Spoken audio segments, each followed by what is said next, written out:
Good morning. If you'd like to take your seats, please.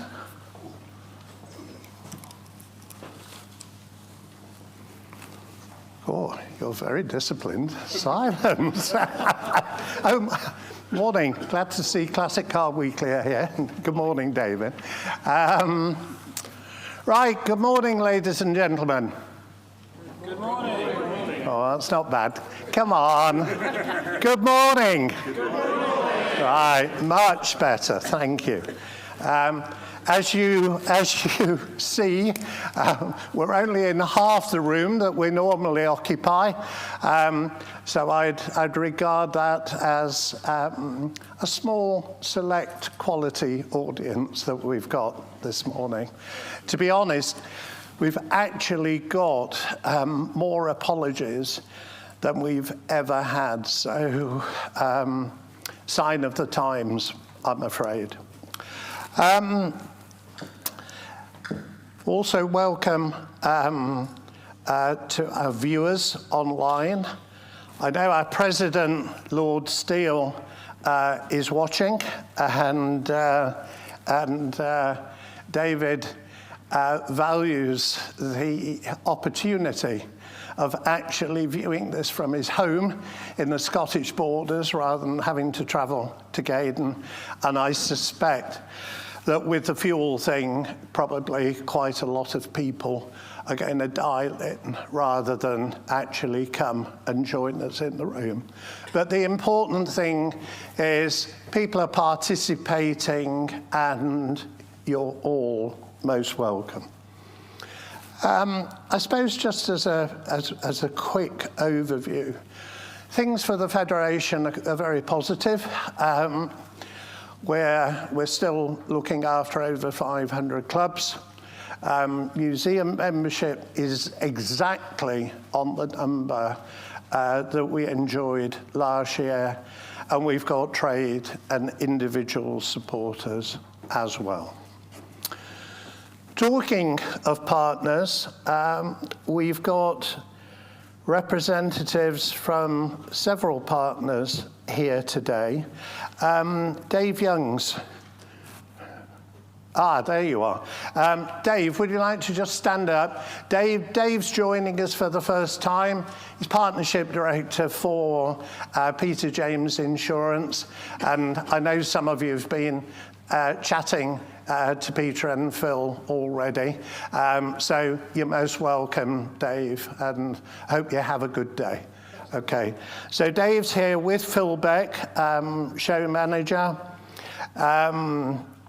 Then from our newest commercial partner, Paul Negus. Are you in the room? Yep, hi Paul. So Paul's over there. Paul's joined by fellow director Chris Elwell and Andrew Austin as well. And then hopefully, again, I can't spot them, our environmental partner, Trevi, robust wave there, from Tom at the back of the room. Can you just stand up, Tom, so people can see you and know what you look like? And Tom is accompanied by his wife, Gemma, today, so you're most welcome. In terms of housekeeping requirements, exit routes and the like, there's the way that you came in, which is the principal entrance to the building at this level, but you see there are fire exits here and behind you, which actually get you out to the car park very quickly. There are no fire alarms planned, so if there is an alarm, we'll leave the building and let the British Motor Museum staff look after us. So that's that. In terms of timing, there'll be a lunch break, which is of a variable period following the AGM. We say that so that you have the opportunity to talk to Peter James, to Janice, to Trevi over the lunch break. You have the opportunity to view the museum as well. And Emma tells me she has some little stickers, which if you want to go into the museum, you need to get one of those stickers from her. It's not so much of a problem in this building, because you can just go down the escalator and you're actually in the museum. But if you want to go to the extension across the road, you will need a sticker to get in there. I was across the road only 2 or 3 weeks ago with someone, and actually that is improving all of the time. So if you've not been over there for a while, it's well worth having a look at. And then the conference will start at 2 p.m. prompt. Irrespective of what time we finish this morning, it's got to be a 2 o'clock start, basically because for those online, they know to dial back in at 2 o'clock. And we've got presentations this afternoon from Trevi and Genus as well. Okay. Therefore, I'm pleased to formally open the 23rd Annual General Meeting of the Federation of British Historic Vehicle Clubs at 10:37. Emma, are we quorate? We are. We have a need to have at least 27 member organisations, be they clubs or museums, present, and we have above that number signed in, so we are quorate. In terms of voting rights, they are as follows. It's 1 vote per club or museum, not per person. Under the terms of our constitution, individual and trade supporters are not entitled to vote. Proxy votes, these have been a bit slow coming in this year as well. Oh, heaven knows whether postal strikes are affecting the mail. But 3 valid proxy votes have been received. Some people have indicated their preferences, whether they, everyone's indicated they're happy to vote for the various proposals. Others have given authority for me as chairman of the meeting to act as their proxy.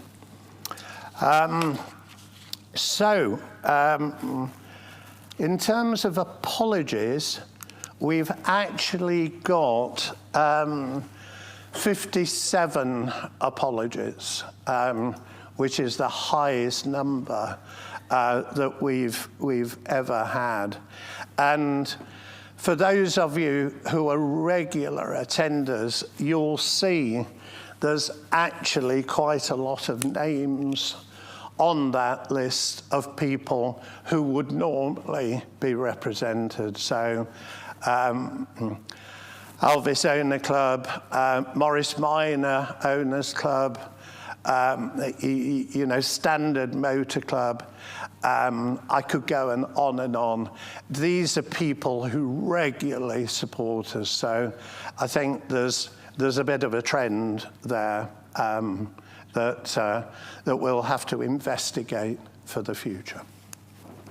Okay, so therefore I'd like to move on to the formal agenda for the meeting, which is quite short. 4 items of business, and if we take the first one, to consider and approve the minutes of the annual general meeting held here on Saturday the 9th of October 2021, and the minutes actually were made available to members via our website in November last year.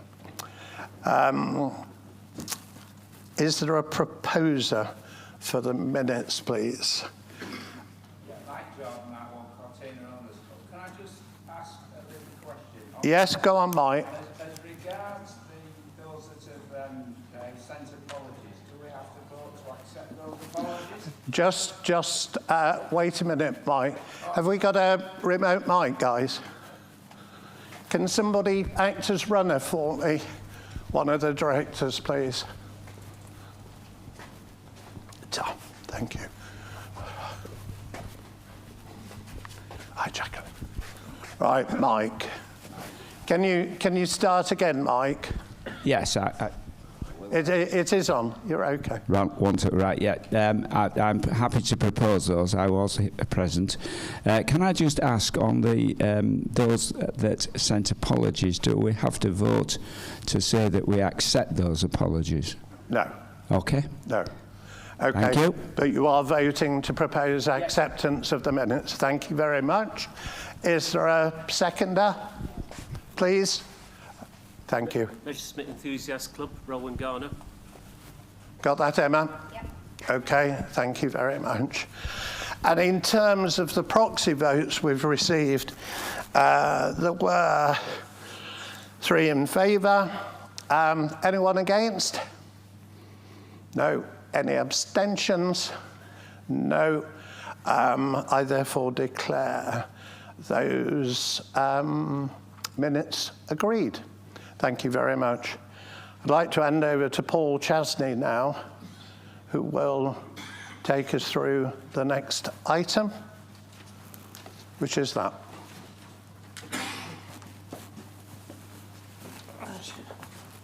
Morning all.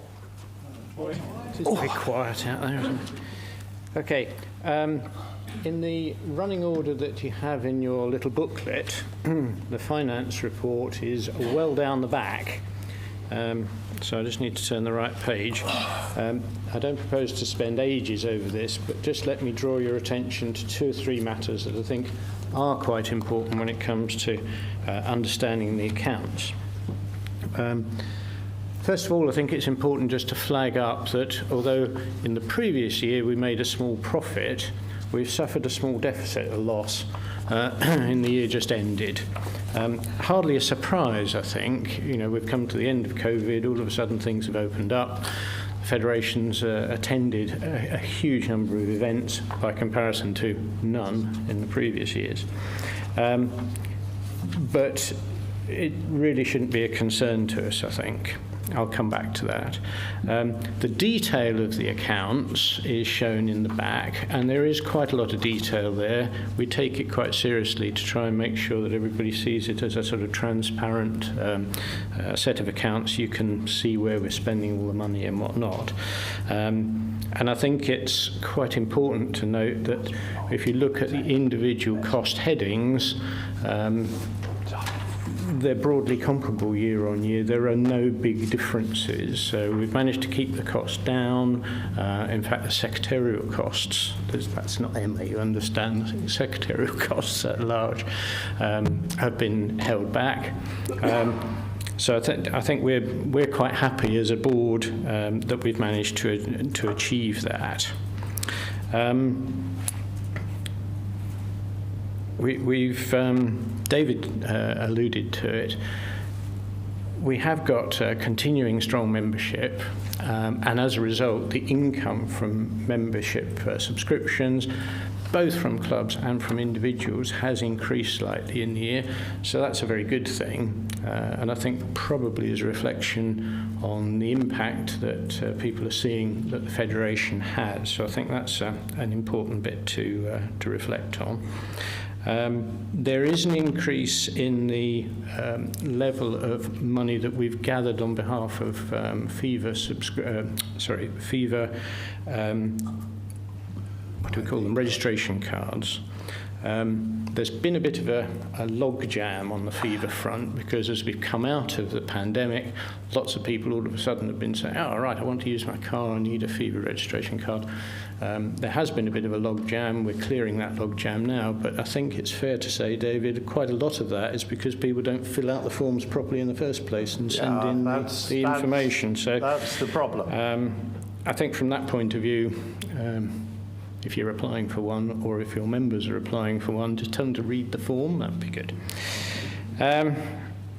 One fairly substantial difference, and we flagged this last year, the apprenticeship skills training aspects that the Federation has been involved in have been devolved now to Federation Skills Trust. I'm sure Carl will talk about this a bit later on.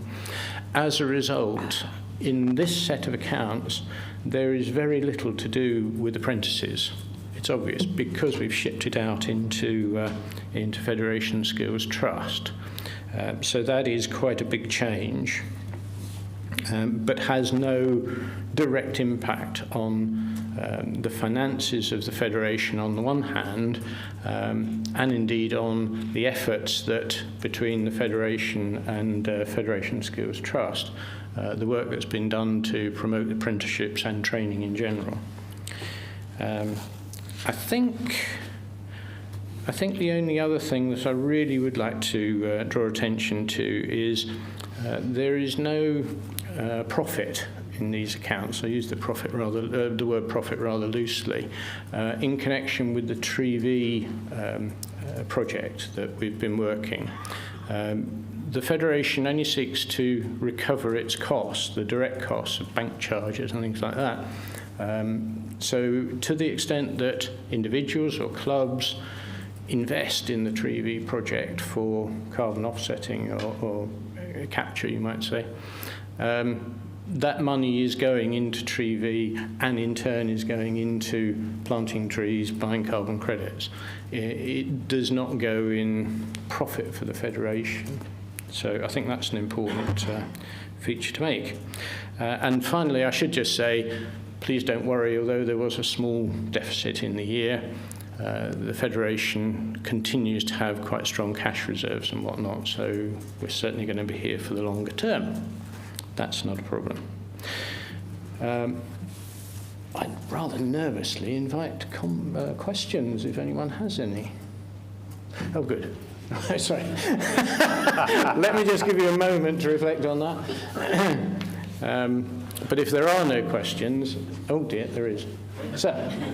I'm new to the Federation, so I haven't got a full report. Just a matter of interest, it's a difficult question. Have you got an age profile linked to the income? I think that's quite difficult to do because bear in mind that the membership is clubs, and I'm not sure what benefit we gain out of having an age profile of the membership. I suspect what you're really asking is, do we have an age profile of the membership's members? Yeah, I mean, having been involved in a major charity before, that was one of the things we undertook to underpin the financial stability. So I just wondered whether you've got any of that information. We, unless you're going to correct me, David, we don't have any information about our members' membership to that extent.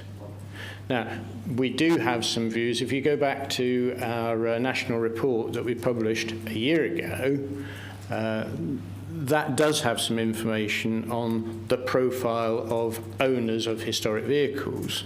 It's not quite the question you're asking, but if you go and look at that report, and you can download it off the website, that will give you a good idea of how that age profile works. And your supplementary is it getting older or younger? Of course it's getting older, and that's the problem that so many clubs have. Thank you. So, Paul, just before you continue, sir, may we know your name and the club you represent? John Davies, Morris Minor Owners Club. Right, John Davies, Morris Minor Owners Club. Good, thank you for that. Okay. And also please make the distinction that the Federation of British Historic Vehicle Clubs Limited is a limited company. It is the Federation Skills Trust that is a charitable incorporated organisation. And we're only considering here the former, not the latter. Okay. Thank you, John. So at that point, I wonder if someone would like to propose the approval of the accounts. Philip Scaife, individual supporter. Thank you, Philip. Okay. And may I seek votes for? And I should announce there are 3 proxies in favour. And any votes against? No. Thank you very much. Adopted. Thank you. Thank you, Paul. Reporting accountants, before you escape. I've particularly been told not to forget the reporting accountant. Our reporting accountants are Fiona Tovell, and we'd like to appoint them to be our reporting accountants for next year. Does anybody, do we need a proposer or just any objections to that? Oh, you can go for a proposer if you like. Can we have a proposer, please, for our... oh, here we have lots of people want to... Leslie Phillips. Leslie. We've not got Leslie down in the minutes yet. So, Stag Owners Club, and the seconder. Sorry. One Cortina. Right. Good. I'm voting for. Thank you. Any votes against? Oh, that's a relief. Good. That's carried. Well done, Paul. Thank you. Thank you very much. Okay. So, the third item. Yes, Bob. Can we have a microphone, Bob, please?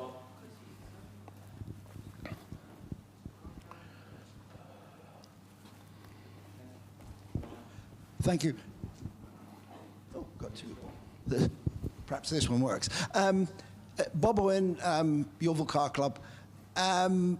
Just to clarify, before we move on from the finance, how we obtain information on the trust, which is now separate, and having... Well, the trust is a separate entity. No, I do understand that, but it's just for information. How is it, other than getting the information off the website? Yeah. Is that what we do?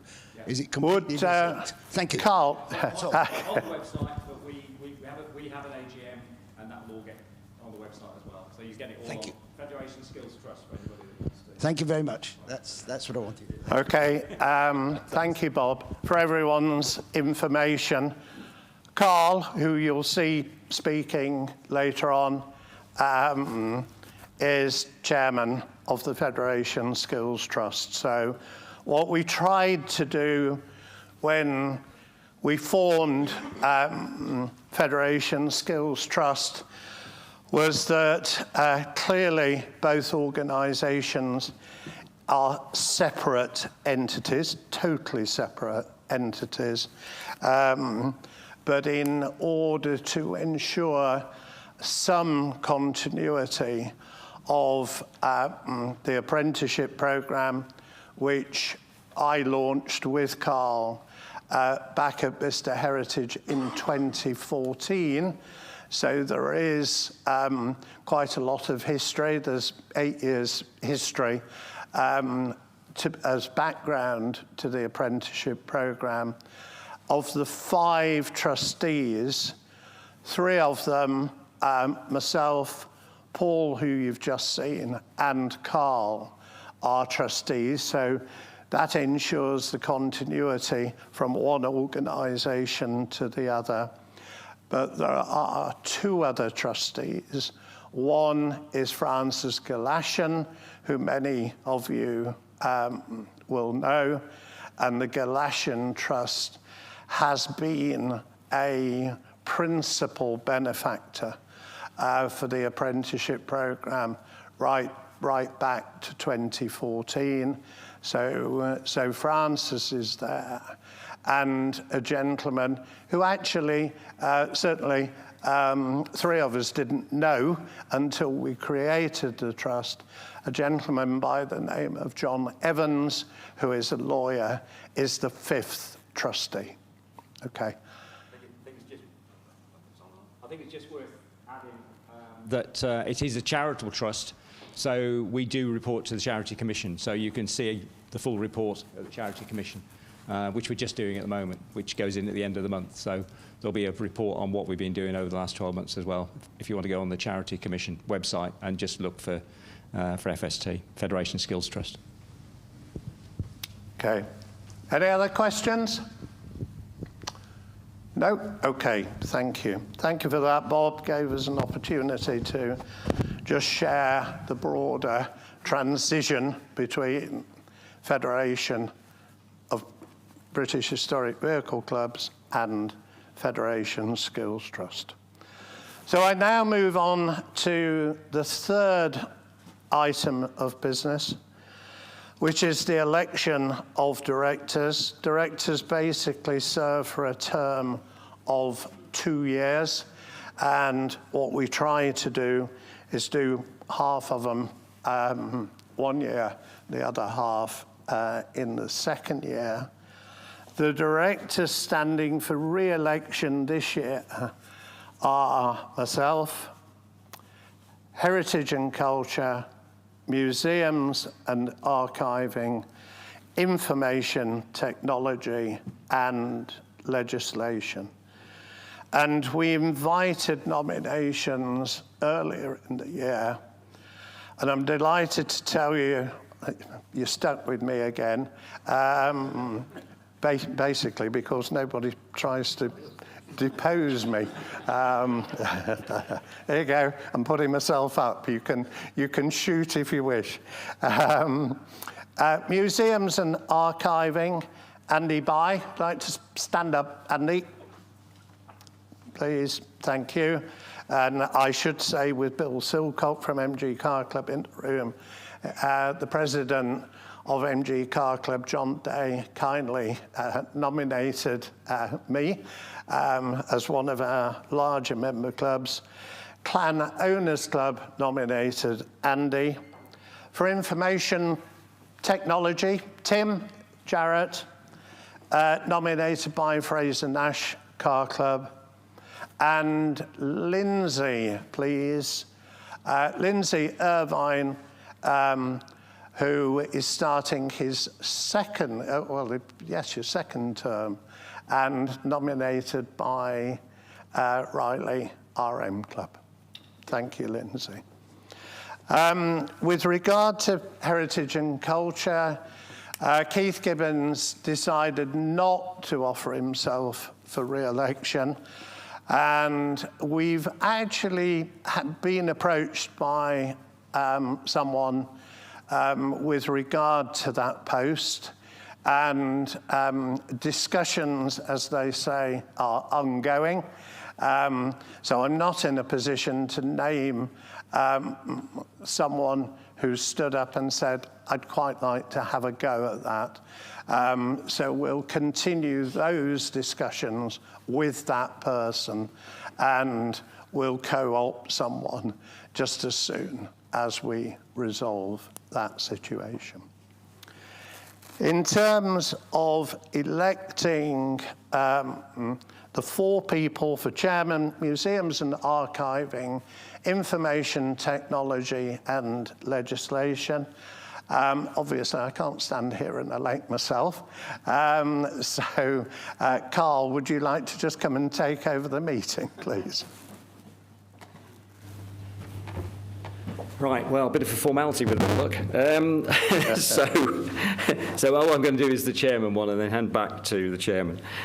So basically, we have by proxy three votes all in favour. So do I need to get hands? Yeah, well, we've still got to do. So David is proposed by the MG Car Club, as he already mentioned. So can I get those people in favour? Ooh. Right, okay. Now the next one is anybody against?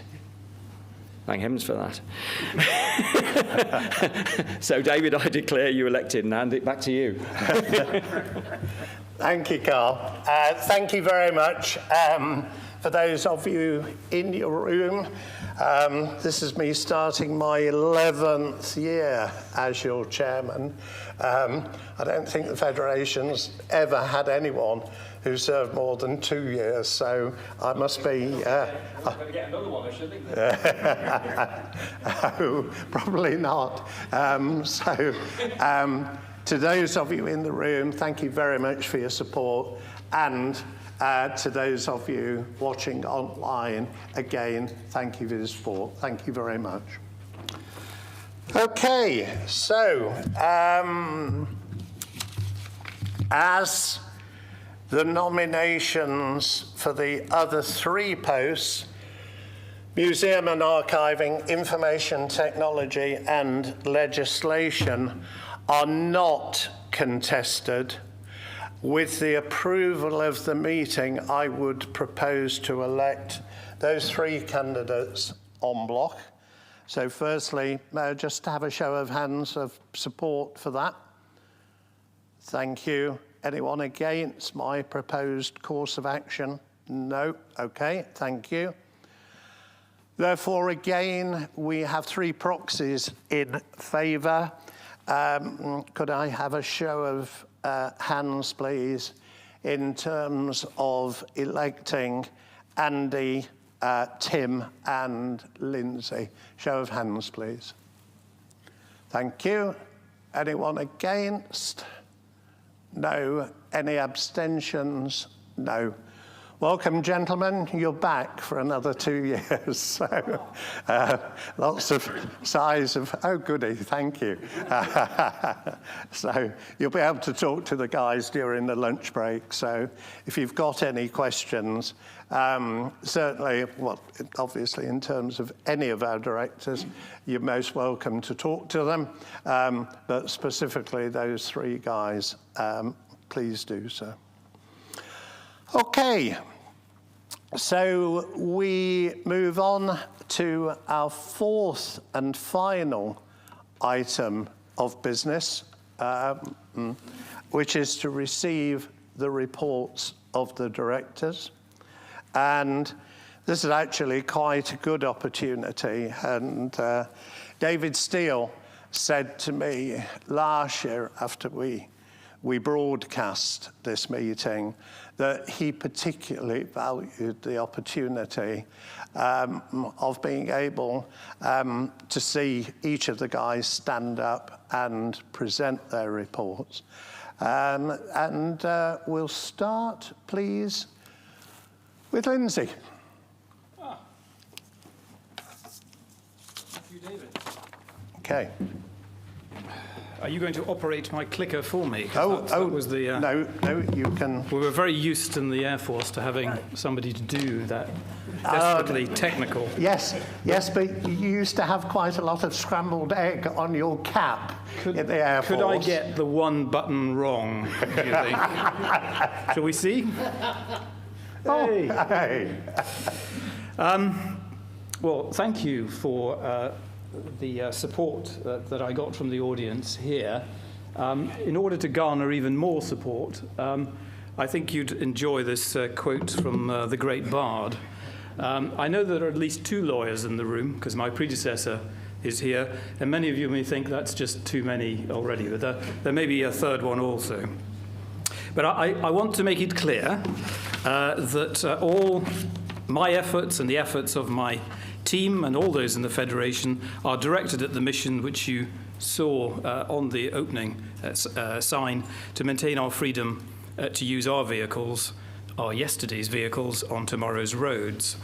And my job and that of my committee, and I'm lucky to have one, not all the directors do, is focused on identifying, considering and mitigating the threats emerging in legislation or policy proposals that might restrict our freedom to operate.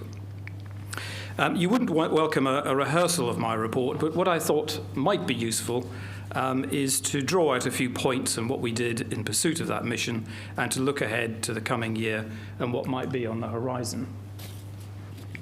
As I said to you last year, on the whole, ministers and departments in their development of policy or legislation are not setting out with any intent to restrict or prevent our freedoms, and they normally profess support to David and really anyone else in the Federation for their enjoyment of historic motoring and other forms of mobile heritage.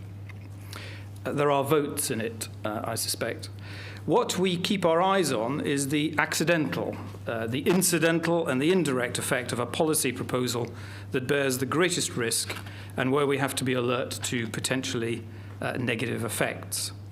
Classically, in the far distant past, when I've looked back to the origins of the Federation, this related, or the greatest threats related to amendments to construction and use regulations, and latterly elements arising in EU law that prompted a fear that changes and updates to those regulations might seek to be applied to older existing vehicles.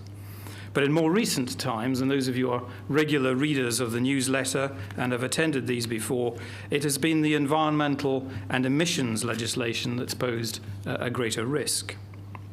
But you'll see from my report that whilst we've continued to focus on that enduring theme, environment and climate change initiatives, and ensuring that when new emissions zones, clean air zones, that local authorities adhere to historic vehicle exemptions, and the spectre of changes to vehicles that were a concern on the past, however, did reappear this year in the shape of a consultation on the future of transport regulatory review on modernising vehicle standards. This consultation quickly became known as the Ban on Tampering or Modification with Vehicles, and it was launched soon after last year's AGM and was a topic of hot contention by the time I visited the NEC Classic Car Show. I appreciate now, in hindsight, that I might have publicised what we were doing about it more promptly, but by the time I had set out our submissions to and responses and undertakings from the Department for Transport, that the proposals were not intended to be retrospective, the issue took on a life of its own, indeed culminating in a parliamentary petition, more than 100,000 signatures, and a debate. I have to say, albeit from the mouth of a minister rather than from a civil servant, which we got, the debate produced essentially the same undertakings as we had already received from the department and had been inserted by them into a revised departmental consultation document. So I'm not criticising the place of protest and hyperbole, the end of all historic vehicles that have been modified, but our job with my committee is to analyse, mount the arguments and engage with consultations. And I have to say, not our job to glue ourselves to the Department for Transport headquarters. These proposals were in the main about the vehicles of the future, whose hardware and software will not be amenable to any unauthorised modification, an issue we have no grounds to oppose. And in preserving our freedoms, I don't think we help our cause in appearing to be overly reactionary. As the owner of a 1954 car and a 1952 aeroplane, I might not go as far as Danny Hopkins, and I don't think he's here today from Practical Classics, who quoted in the Daily Telegraph saying, "We've got a fantastic future in the historic car movement, but some people have got to stop behaving like a bunch of angry old men who think that life was better in the 1950s. Shouting at people will come back and bite us." Well, as the owner of a 1954 car and a 1952 aeroplane, I was heavily offended by that. I was really angry about it, I have to say. What we will do is to ensure that any anti-tampering draft legislation, the tampering and modifications, will ensure that the department's undertakings will be fulfilled when they finally produce that draft legislation. So returning briefly to the environment and climate change initiatives, while the threats normally appear under the clean air zone, the limitation on emissions zone, or under the end of the petrol and diesel car sales towards the end of the decade, or fuels restrictions, the other government consultation that we did respond to in year was the government's response to the landscapes review which concerned the sustainability of our national parks. That response by the government, inter alia, contained proposals to restrict access to motor cars, not us being singled out, but all motor cars, which we considered would disproportionately affect users of historic vehicles. As I said in the report, which you have in front of you, while providing answers to queries on some post-Brexit issues, including duty on magazines and bringing a traction engine to the UK for an exhibition on temporary admission, I have not, as I anticipated, provided a handy guide on taking vehicles out of the UK and bringing them in. Not only were the variables problematic, but so were individual customs officials. Ask me about the law and I will give it my best shot, but the actual experience on the ground has not always been the same. We'll see how this season has gone, and I would be grateful to those of you here and those listening online for your own personal experiences in carrying out that activity, particularly trailering historic vehicles. Turning to DVLA, again, I'm indebted to our DVLA manager, our star, who is here, Ian, and who will join me for any questions that may occur. And I thank him again for all his hard work in engaging with the agency on behalf of many members.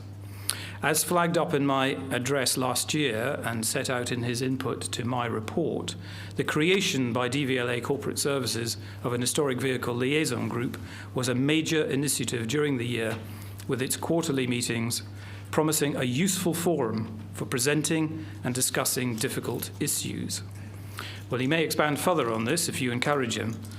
And that is that progress on such difficult issues has been less than successful with the liaison or user group, it not being the promised bridge between DVLA policy and us and other group members.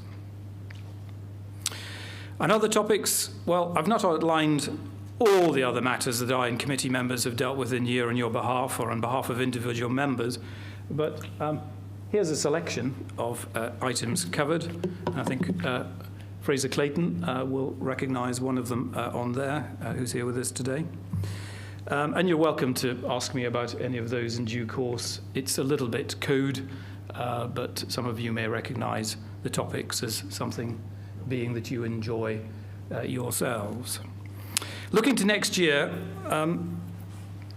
as I put up on the previous slide, environmental initiatives which might affect the movement will continue to be a principal focus, together with the promised developments on driverless vehicles and making progress with DVLA issues, which remains a priority for myself, for Ian, and indeed our chairman.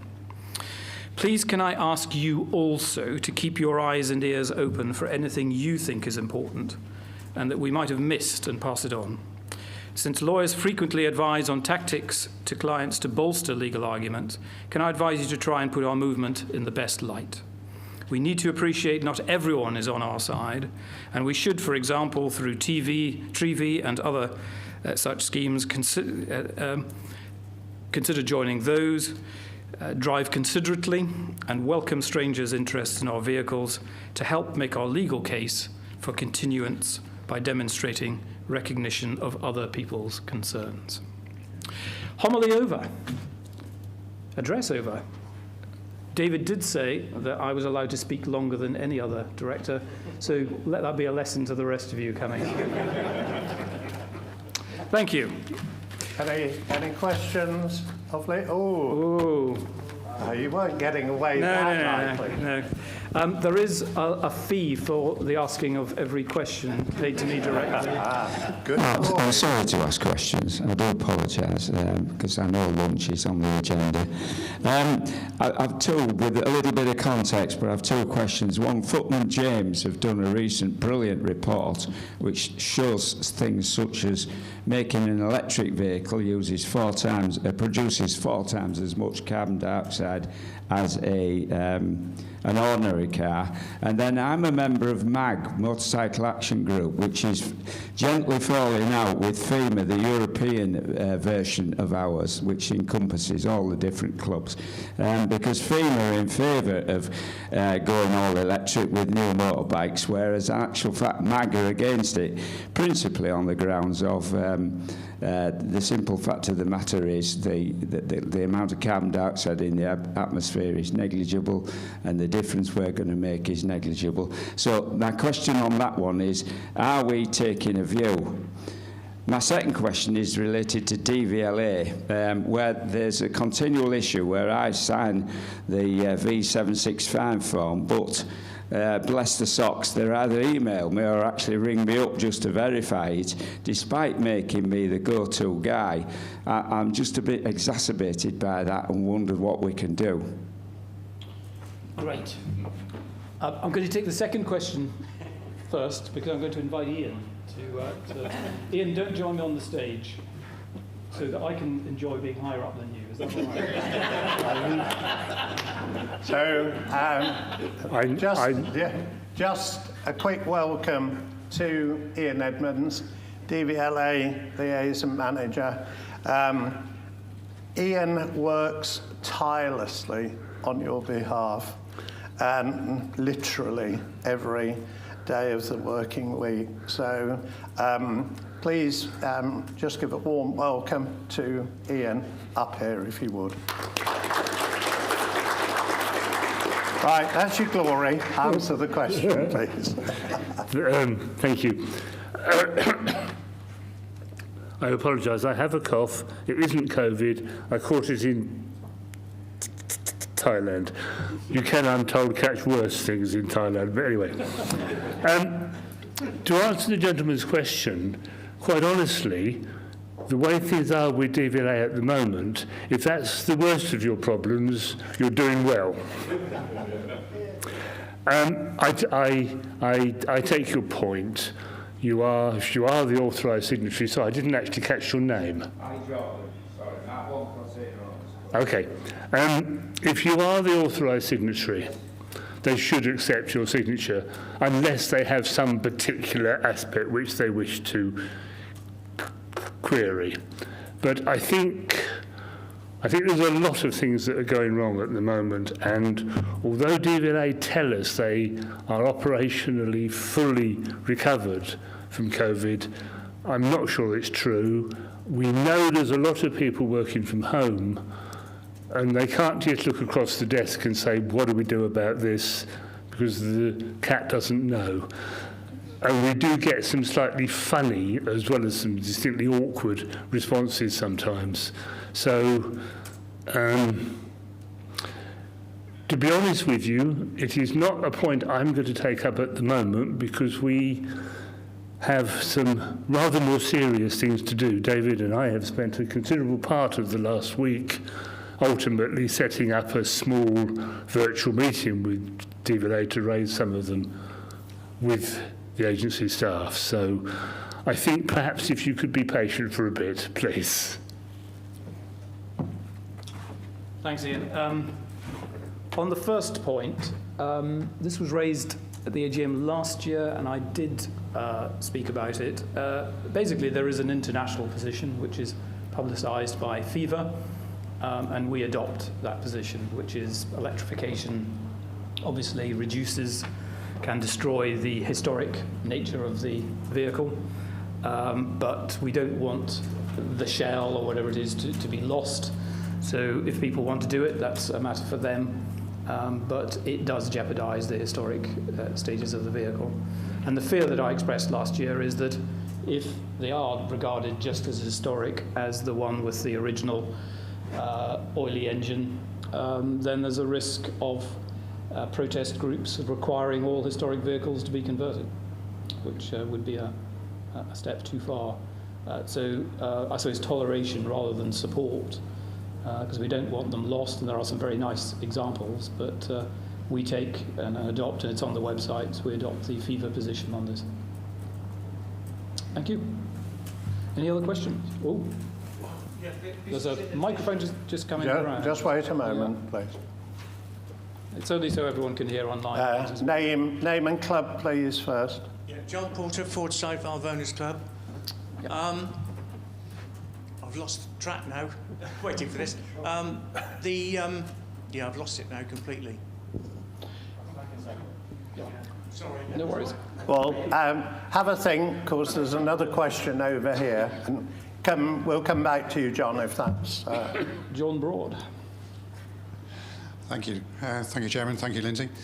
It was really prompted by the question that was asked just a few minutes ago, and something which I've been considering for a little while. I'm not sure whether Lindsay is actually the right person to ask, but first of all, can I thank you, Lindsay, for the articles you do in the magazines? They're really good, and for the cartoons, which are also brilliant. So thank you. That isn't Paul Chasney, by the way. Definitely not Paul. As you said, my name's John Broad. I'm just an individual supporter. But I'm also a member of the trustee of the National Transport Trust, so I know you've been dealing with them as well. But what crossed my mind was the definition of what a historic is. We seem to have this issue of Europe seems to be settling on 30 years. The VMCC says 25 years for my motorbike, which is great. And the government suggests 40 years. And obviously you've also got Vintage Sports Car Club and veteran ones.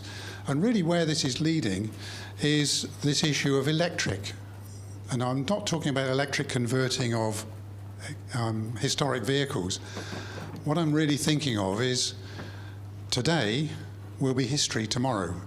In other words, history doesn't stand still, or time doesn't stand still. So if we look sort of to the future, and I've obviously got a vested interest in saying this, I've got a BMW i3, which is an electric car. It was ceased to be manufactured, or that model is ceased to be manufactured in August this year. As far as I'm concerned, as an early type of electric car that was quite revolutionary, it has now become a classic. So if we take any of these years of the future, I'm hoping that the Federation of British Historic Vehicle Clubs will look upon the future electric vehicles as being part of the history. So when it gets to sort of 2041, my i3 will become a vintage car, if it lasts that long. But presume you will as well, John. Well, true indeed. And I just wondered whether that was something which you're considering. In other words, future vehicles, whether they're powered by electric or diesel or whatever they're powered by, will become historic vehicles. And is this accepted by the Federation for the future? So important a topic that our chair has joined me. So, thank you, John. So, I suppose all of this initially revolves around date of manufacture. So, and I stand here before you with a vested interest in electric vehicles that were manufactured in 1936, 1940, 1973. So I've got three, that all of which are historic vehicles because they're of due age. I think the confusion that we've got in the marketplace has developed over time. There was a time before we had a change of parliamentary administration when there were benefits to owning a historic vehicle that was more than 25 years old. We then had a situation where the political administration was actually dead against supporting historic vehicles in any way.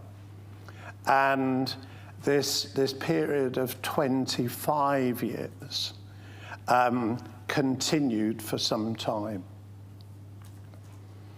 It was actually on the change of political leadership that that concession was updated to 40 years. And that was a rolling concession that had to be voted on each year when the spring budget was held. It was actually George Osborne, as Chancellor of the Exchequer in 2016, who decided it was daft to have to stand up every year and extend the historic vehicle road fund concession on an annual basis. And it was George Osborne who wrote it into the Finance Act 2016 that historic vehicles on a rolling 40-year basis would be entitled to the concession. So that's the history lesson about why we've got 25 years floating around and why we've now got 40 years. The separate piece of this equation is actually driven by FIFA as the global historic vehicle authority, who have promoted 30 years as the point at which a vehicle becomes historic.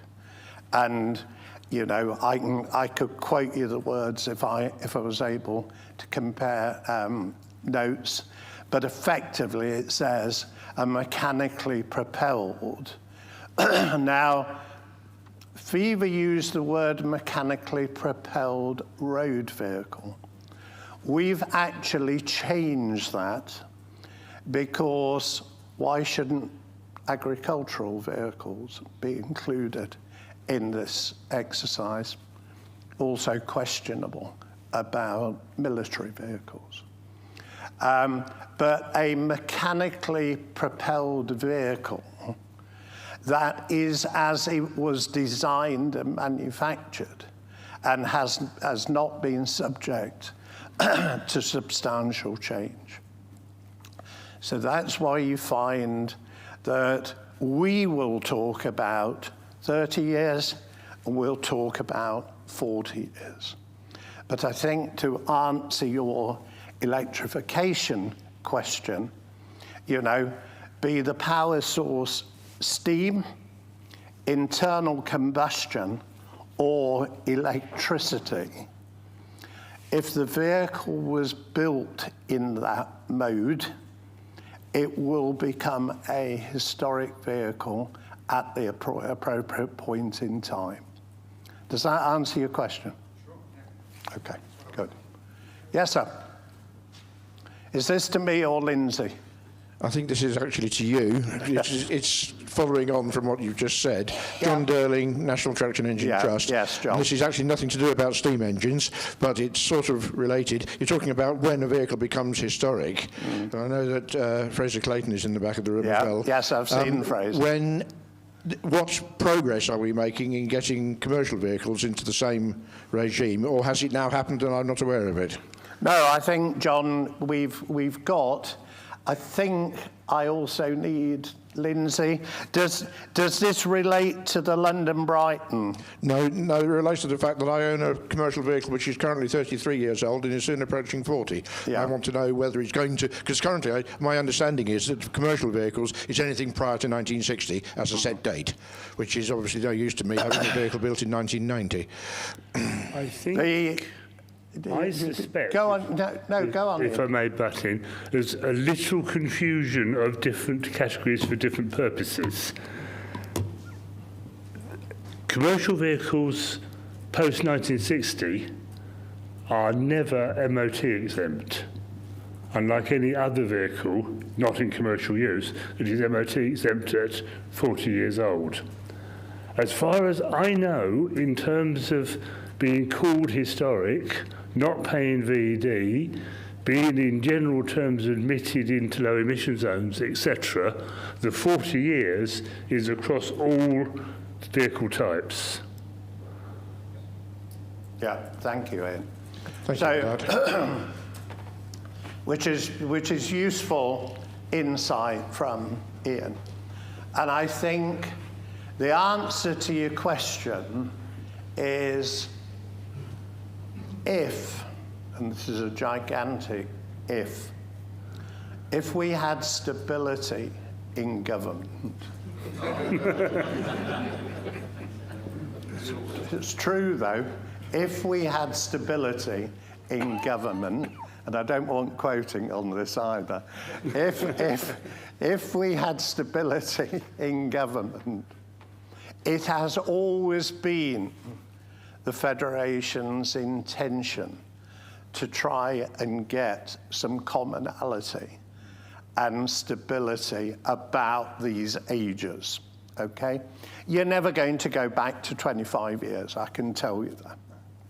And, you know, I do have the benefit, I'm with the All-Party Parliamentary Historic Vehicle Group actually for several hours the week after next. So we do have very, very good contact with the elected representatives who sit in the House of Commons, and the Lords for that matter.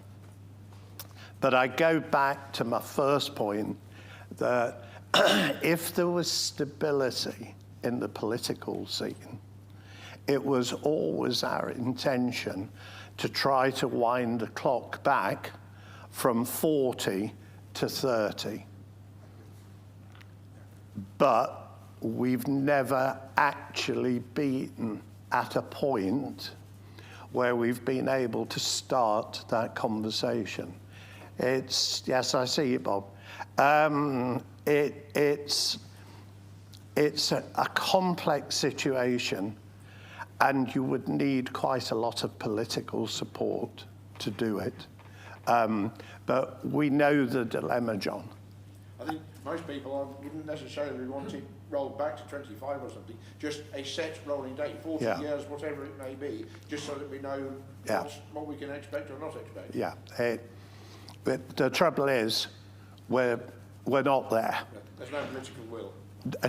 No, because, you know, they've got far bigger things to talk about than historic vehicles. But we are mindful of your point. Okay. David, could I just finish? Yeah, go on, Lindsay. Which is to recall this. Although we look worse off at the 40 years than the 30 years apparently on the continent, not all international countries enjoy the benefits we get from the 40 years. So the benefits of automatic exemption from clean air zones, MOT, they're not enjoyed universally across certainly the European countries that I've examined. Many countries require MOTs for historic vehicles. So there's a little bit of a quid pro quo, although here we look worse off at having to get it to 40 years. The 30 years that other countries may enjoy don't give us all the benefits that we get in the United Kingdom. Oh, that's a very valid point. And attending FIVA meetings, you know, lots, and I'm a past senior vice president of FIVA, you know, people in lots of countries around the world are very envious of the of the facilities that we have available to us. Okay, Carl. Yeah. Yes, sir. Yeah. Sorry. Back again now. Written it down. John Porter, Fordside Owners Club. Sort of going back to the electrification of classics. We had a brave soul who actually converted his Ford Popular to electric, even though I advised him that possibly DVLA would not allow that to be registered, and that was exactly the case. They confiscated his V5 and told him that he had to go and have an IVA test, and he had to have various electrical specialists verify the work that he's done. So I think it needs to be said that converting classics is not straightforward, and I honestly don't know what's happening with the specialists out there that are actually converting these cars, how that goes down with DVLA. Indeed. Let's ask an expert. DVLA, indeed, Department for Transport, are very aware of the sort of issues you make, John, and indeed others. The result being that there is currently a DFT review of the whole subject of converting vehicles of any age to electric propulsion. That leaves DVLA slightly up a creek without a paddle, and it seems at the moment, in their best manner, that their reaction to that is a bit inconsistent. But I think over and above the Federation's stance of supporting FIFA, that we really don't want historic vehicles converted to electric, in terms of registration at the moment, you might get any result, frankly. In, I'll guess, a year, I think the DFT will publish a set of standards to which a conversion must comply. And as a pure guess, there will be a version of IVA, individual vehicle approval, which you will have to get for any electric conversion. And believe me, there are a lot of potentially very serious issues which should be considered. So this is basically, this is a good thing. We might wish it to happen a little more quickly. Okay, thank you, Ian. Bob? Yes, just to add a little more confusion to the 30, 40 years thing, and particularly as we are the Federation of British Historic Vehicle Clubs, it's worth pointing out that the Scottish Government was persuaded by us to use a 30-year limit for exemption from their low emission zones. That was because their zones ban the vehicles rather than fining, and we said, well, you'd need to come into a general more in line with the FIFA definition. They accepted that. Then they included the definition, which creates, as Lindsay will no doubt tell you, some serious issues as to how they're going to enforce it, but I regard that as their problem. Nevertheless, in the Scottish legislation, 30 years is there. So we've got both a 30 and a 40 in legislation. Yeah. Thank you, Bob. Thank you, Bob. If I've just got one response to that. Since the party of government in Scotland has got its conference ongoing at the moment, I wasn't proposing to say much more on that topic, but Bob's raised the broader outline, which is if you add in the 30-year requirement plus the vehicle hasn't been substantially modified, you need obviously to find a scheme of ensuring that the vehicle hasn't been substantially modified. I think we'd thought that they would just use a 30-year age, but by adding that, it has given them, shall we say, more to think about, because DVLA do not have any way of checking whether your vehicle has been substantially modified. I think that's enough on that one. Thank you, Lindsay. Okay. Yes, Dennis. Dennis Chick, Transport Museum, Withell. Just an observation, really, but we've been fighting with Birmingham City Council on their emission zone. We run buses in and out of Birmingham about 5 or 6 times a year, and because some of them are Class 6 vehicles, we can't use them in the zone without paying lots of money. I'm just thinking, at the moment, the Federation's doing a lot of work with government. David's got some very good contacts. They're working quite hard to try and sort out some of these anomalies. But we have to be careful, I think. This country is now, as we know, pandering to minority groups all over the place. And we have to be very careful to stick our hands above the parapet in some of these things and get caught out and become one of these minority groups' targets. I think we've just got to be careful and let the experts do what they're doing to try and help us in some of these areas and with some of these questions without making too much noise, because we're going to get caught, I think, soon. Just an observation. Sound advice. Thanks very much, Dennis. Okay, can we move on? Good. Thank you, guys. Thank you. Thank you very much.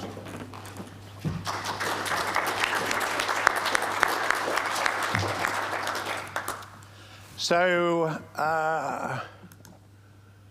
move on to Keith Gibbons' report. Keith, as I told you earlier, has decided not to offer himself for re-election this year.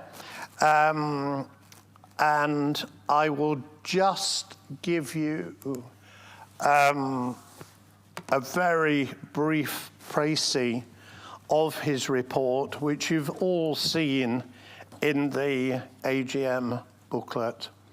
I think really there's probably three things to touch on, and that's Drive It Day and Ride It Day. These events, from a heritage perspective, are critical in terms of letting enthusiasts get out and enjoy themselves, demonstrating their vehicles to the public. But the other side of it is letting the public see these vehicles on the road. And, you know, what I can tell you, that across all of Europe, you know, the freedom that the Federation has succeeded in winning to use historic vehicles without impediment is the envy of lots and lots of people around the world. And from that perspective, actually seeing heritage vehicles on the road is critical. You know, what our Transport Museum Withal did last weekend of taking buses into the city of Birmingham, a brilliant opportunity. And it just sets that seed, I think, in the minds of a lot of people that, oh, it was really nice to see some older vehicles out there. So that's a really important part of heritage. The Federation is also a member of the Heritage Alliance, which is actually an independent organisation. It's run by a lady called Lizzie Glitheroe-West, who is a career civil servant. And there's nothing wrong with that if you're able to use that knowledge and experience actually to get into places of power in Westminster. So Heritage Alliance, if you look on their website, the last time I looked, I think they got about 115 members. We were one of them.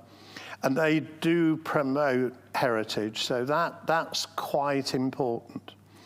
It had a practical element when we were coming out of COVID, and we were looking at whether we could run Drive It Day successfully. We actually had quite a lot. Emma got inundated with quite a lot of content from people saying, oh, is this right? Should you be doing it? Well, I actually, through the officers of Heritage Alliance, negotiated with the Department for Digital Culture, Media and Sport, and we actually got government blessing as part of Boris Johnson's roadmap for exit from the COVID restrictions. And that was very, very helpful. You know, and some of this stuff's quite complex because as a devolved country, you have to negotiate with England, then you've got to do Scotland, then you've got to do Wales, and then you've got to do Northern Ireland. And I spent about a month talking to politicians about this. And interestingly, because we include, you know, some of the islands within the Federation's remit, then Jersey piled in and said, oh, what about us? And actually, Jersey were brilliant. They were very, very keen to get historic vehicles on their roads. We did the same with Guernsey. And then we were talking to the Isle of Man as well. So some of these things, you know, you might not see them, but are very, very complex. But that's quite an important part of what DCMS brought to the party. And then, of course, the third and final thing is that Heritage is working with FEMA on programs like continued sustainability. And that's actually an important part too. So that's just a brief synopsis of heritage and culture.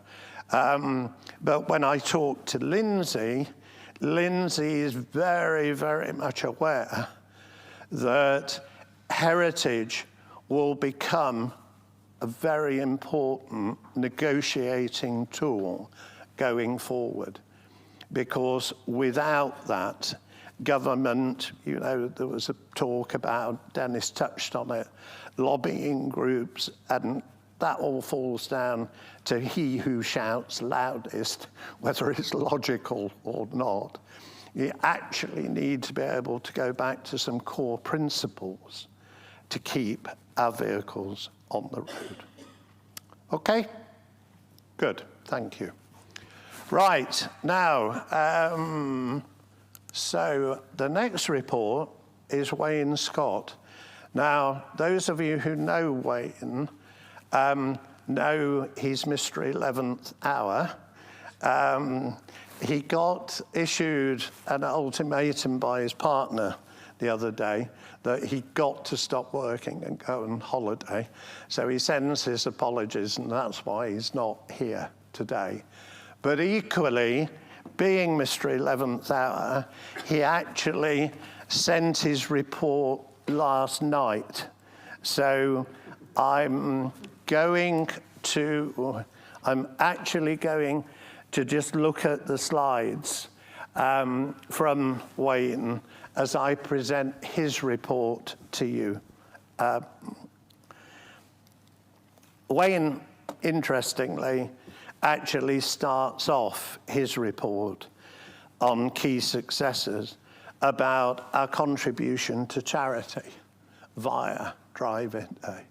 And I think that's a different facet of Drive It Day, but something that we're very, very aware of.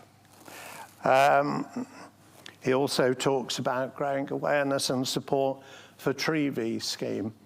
If we're going to tick these boxes and be able to say to people, yeah, we get the environmental issue and we're doing something about it, and Tom will talk this afternoon about that. But it's being visible with a lot of these areas that's quite important. He talks about commenting on news stories and the fact that we have entered the debate in every single automotive magazine and an increasing number of national non-motoring publications with regard to historic vehicles. And then he's talking, and it's something that Wayne's working with Tim in terms of finding other ways of communicating these positive stories via digital and social media platforms. His key challenges, he says, and excuse me, we communicate widely and effectively with the historic vehicle community, but it's the general public we must reach. I made that point a while ago. Education of the public is now key to success. It does the Tree thing again, touches on Drive It Day and Childline. And this last point is actually really important for all club delegates in the room. Continuing to provide member clubs with information, updates, and material to republish to their members. And that was something that came out of last year's AGM, where it was Nigel Harrison from Morris Commercial Club who said, you know, there's an awful lot of content in Federation News, but the articles are long, and a lot of club magazines might be A5 booklets. You might not have the 28 pages, the 32 pages, the 36 pages that we sometimes run to. And it was requested at the AGM that could we provide a short synopsis of 28 or 32 pages that club magazine editors could actually quickly assess what was relevant to their members. And as another job that Ian has been doing for the last 6 issues of Federation News, he's actually produced this 2-3 page summary of what's in 28 pages.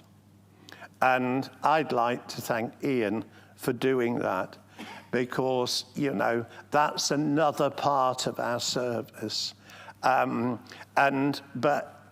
all of you who are representing clubs, please use this material, because if you don't pass it to your members, how does it get out there? So thank you, Ian.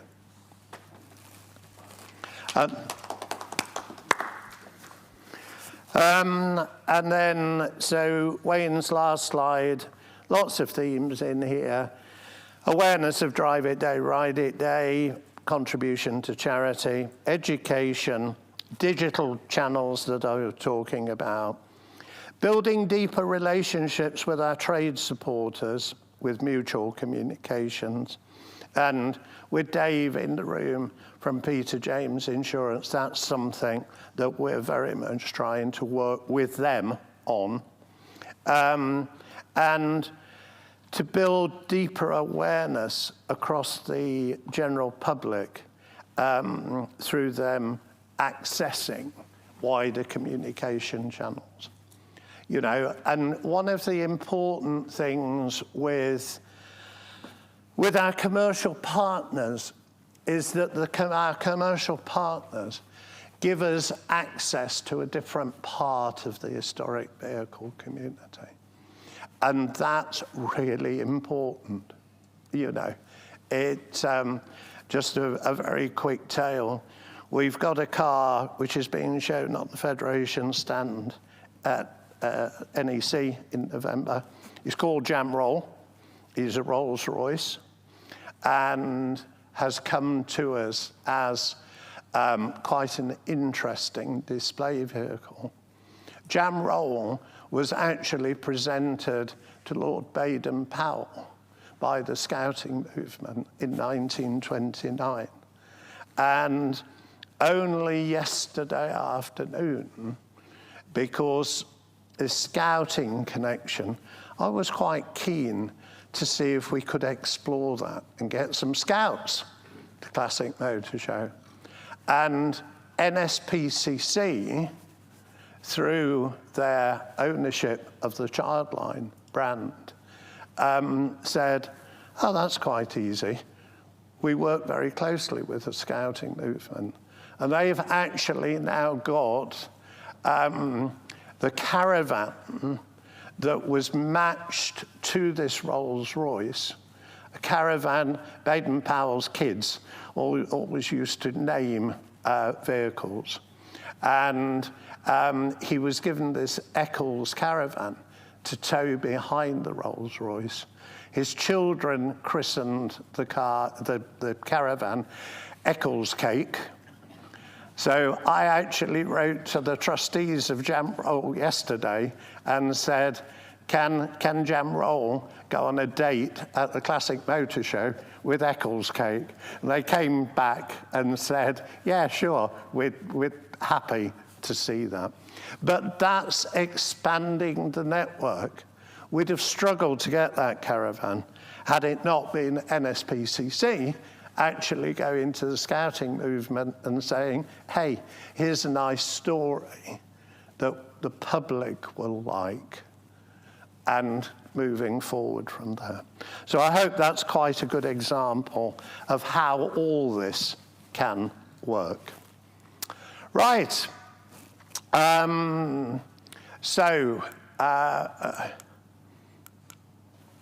Carl, up you come, and you're going to tell us about skills. Okay, thanks. Oops. Okay, I was going to say morning. Yes, still. Okay, so I'm going to update you about the apprenticeship scheme. I think it's probably just worth mentioning that when I talk about an apprentice, I'm talking about a full-time apprentice.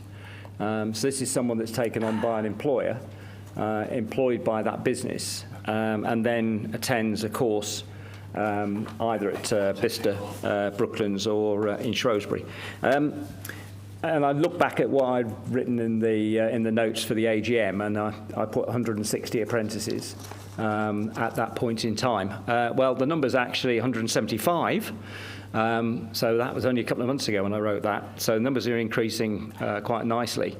And 175 will be, because we've already got the plans in place and people in place, will be 200 in the new year. So in the 4 years that we've been running the main course, we've managed to get 200 apprentices in training. So, as I mentioned just a second ago, they're either at Bicester, which is Bicester Heritage, for those that know the Bicester Heritage site. And if they're there, they're doing mechanical. So that's very specific there now. We were doing coach work there. But that's now been moved to Brooklands. So for those people that know Brooklands Museum, we've actually got the flight shed workshop, which is a very nice facility. And that's now specifically doing coach work. And it's also starting to do carpentry. So we'll be able to do ash framing down there, which course goes extremely well with the coach work side. And the facilities down there are generally for aluminium working rather than steel, as it would have been in a lot of older cars, but with all the welding facilities that you can ever think of. And what they turn out on the coach work is just fantastic. The one that doesn't get much mention, but I need to mention it, is a company called Incom. Now, you may not have heard of Incom, but they are a training provider in the West Midlands. Big training provider, generally do engineering. So these are engineering apprentices, and they've got around about 500 apprentices that they train on behalf of lots of different employers. But they have been involved with the Heritage course for a little while, because it originally started in what was called Marches College, which was at Bridgnorth. Now, for those that know Bridgnorth, you'll know it's in the middle of nowhere. And despite it being a really nice place, it's not actually the easiest place to get to. So the course, when it was at Bridgnorth, we struggled really to get anything like any numbers. But they've been running with about 5 or 6 apprentices, and they've subsequently decided that Bridgnorth is not the place to be for them, all the trainees, and they've moved it to Shrewsbury. And the five apprentices they've got moved with the movement of the facility itself. But Incom have started discussions with me about taking the course forward. And in fact, I was speaking to the chief executive last week, and they've decided that they will actually launch the course next year, and they're looking for 12 to 15 apprentices starting next year. Might be September, because they tend to work on an academic year. But that means that at least we'll have another facility a little bit further out towards the Birmingham area, which will be a really good place to have the course. So if that's the case, then my 200 will go up probably by another 10 or 12, I should think. So numbers-wise, that's actually quite an important factor, because what we know is the Institute of Apprenticeships have in their mind 200 apprentices Below that, they think it's just a niche course. And basically, they're not particularly keen on supporting small courses. So they have been stopping anything below 200, particularly ones where there are just a few apprentices. And if they haven't stopped it, they soon manage to stop it by reducing the funding. So even if they go and tell them that they don't want the course to run, and they continue to do it, then basically I think the reduced funding soon sorts the job out. And so therefore, what we've known for some while is if we couldn't get this course above 200, we might face an issue with the Institute Apprenticeships, which basically say this is just too small. So I'm very pleased that we sort of got to that particular level, and you know, there's no reason why it won't grow to even bigger numbers. I think the other thing that's happened on the mechanical side in particular is the standard course for light is called light vehicle. It's basically the old classic vehicle apprenticeship that everybody went on if you worked in the garage. And that's basically just about dead. There's hardly any training now for what would be your local garage. And the reason is the government decided to completely slash the funding on it. And it's made it so that basically nobody will deliver it, which has basically closed most of the colleges that were doing the training. And of course, what I'm talking about is internal combustion engine, because that's what they've killed. And they probably know they're killing the ones on the internal combustion engine, because the emphasis, of course, has gone to electric. So basically, what they're doing is they're going to train a lot of electricians to work on motor vehicles. They don't want to teach anybody else on light vehicle. So it looks like, if the way things are going at the moment, is that there will be electrics, of course, because that's the modern vehicle, and of course, all the motor manufacturers will be doing that training as well. And then there will be our classic. And I don't think there's going to be anything in between, the way things are going. So I think we've got a bit of an opportunity that some of the local garages may start to get interested in our course, whereas they thought that wasn't an option, and come back to us and think, well, hang on a minute, why not teach, at least get classic experience, which will actually be better for them. Well, it'll be the only thing for them, because they basically won't be able to do electrics. So I think that's going to be sort of the opportunity going forward. In terms of what we still need more employers to come forward. We can expand this course. There's no reason that we can't get more apprentices. That doesn't seem to be an issue. We've got lots of people want to do this course, but we don't have employers to employ them. And it's a very important factor here. They have to be employed. Okay, so we have to find an employer, but we can always find an apprentice. So if you know of an employer who's thinking about an apprentice, let us know, because there's absolutely no doubt in my mind that we could find an apprentice that could do the job. And there are lots of vacancies out there. So if you look at Indeed, for those that have heard of Indeed and the website where you can look for jobs, if you actually do the classic one, so if you look at for classic motor vehicle, at the moment there are 90 vacancies just on that website, and they're all looking for the sort of skills that we're putting out with the apprentices that we're training. And the good news is a lot of those are 45k and plus in terms of salaries they're offering. They're having to offer very decent salaries. So we've got trainees that are coming out, and you know, even if they don't want to stay with the people they're with at the moment, there are loads of jobs out there that they can go straight into. And coach as well, particularly around coach work, because coach work, there's a definite shortage of technicians being able to do coach. So those skills that we're training, there are loads of vacancies. So, you know, at the end of the day, we just need to keep going. We've got over the 200, which I'm quite pleased about. But basically, you know, let's get that 200 up to 400. Okay, thank you very much. Thank you, Carl. Any questions? Got one All at the right, back. Malcolm, please, back of the room. Gentleman in yellow. Very fetching colour, isn't it?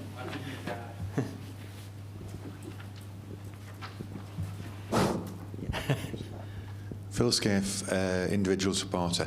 Have you considered approaching heavy vehicle manufacturers like Scania, Volvo, DAF?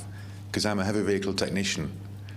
Wanted to learn more about my own car, which is why I took the heavy vehicle course. Right. Are you?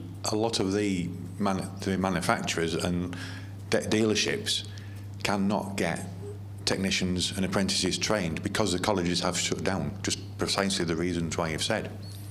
Right. That is very interesting, because we haven't, to my knowledge, we haven't been asked by any of the commercial companies to train. See, when I was at Scania, I went there with diesel knowledge. Yeah. They put me through a gas conversion course. Yeah. Because Scania do gas trucks. Yep. Essentially a petrol engine. Yeah. So the technology is there in heavy vehicles that would apply to car mechanics as well. Yep. They also do battery. Yes. And also they're developing hydrogen. Yeah, BMW are launching hydrogen, and that may be the next step for long distance heavy vehicle travel. But still on an internal combustion engine. It might be a question that you could maybe take away from this and I will inquire. take it away. I will take it away. That's interesting. There's a lot of apprentices wanting to go on and learn at main dealerships, backstreet garages, call it what you will, in heavy vehicle, because transport industry is there. Okay, so you're probably agreeing with me that now the light vehicle and commercial have probably disappeared. Yes. This course may still be appropriate. Heavy vehicles would be appropriate. Because we can cover heavy vehicles. That's not, because it's just size, really, isn't it? Yes. In a lot of cases, it's just the size, the main thing. I mean, and we have to cover diesel anyway, because if you look at diesel engines, well, diesel engines, there are plenty of diesel engines around 40 years ago. Yeah. So they're covered as well. So that is all covered. I mean, to be honest, we go up to mechanical injection is probably as far as we've got. Yes. But you heard the debate about the 40 years. There will be a point, of course, we're going to have to go into electronics as well, because they're going to be 40 years. But anyway, that's where we are at the moment. But yeah, it was just a thought about heavy vehicles. Yeah, no, good point. I'll have a chat to HSA about heavy vehicles and see whether we can put a few flyers out. The college that I trained at was Hull College in East Yorkshire. Right. And the heavy vehicle course got shut down because it was £20,000 under budget for the year. They couldn't get another 2 apprentices. Right. So the following year, the college killed the course. So that means 16 apprentices had to go elsewhere. Oh, heck. They ended up at Leicester. Right, okay. Yeah. That's for the 3rd year of their training. Right. Well, I think the main thing with the course that we're running is that it's actually block release. So they go to either Bicester or they go to Brooklands. So we've got them for 9 weeks every year for 3 years. Yeah. So that's all coped with. So we can cope with, if you actually live in Hull, then we can cope with you living in Hull and working for someone up in Hull, and then come down. Yes. I mean, we've got Morgan, so Morgan Car Company put their apprentices through, and we've actually got a Bentley apprentice as well now. So some of the manufacturers are starting to think, well, hang on a minute, is it better that you do that course than we do it, because it's very specific now and you can't train anywhere else. So yeah, good point. Thank you very much. No problem. Yeah. Thank you. At the front, Malcolm on the John. right.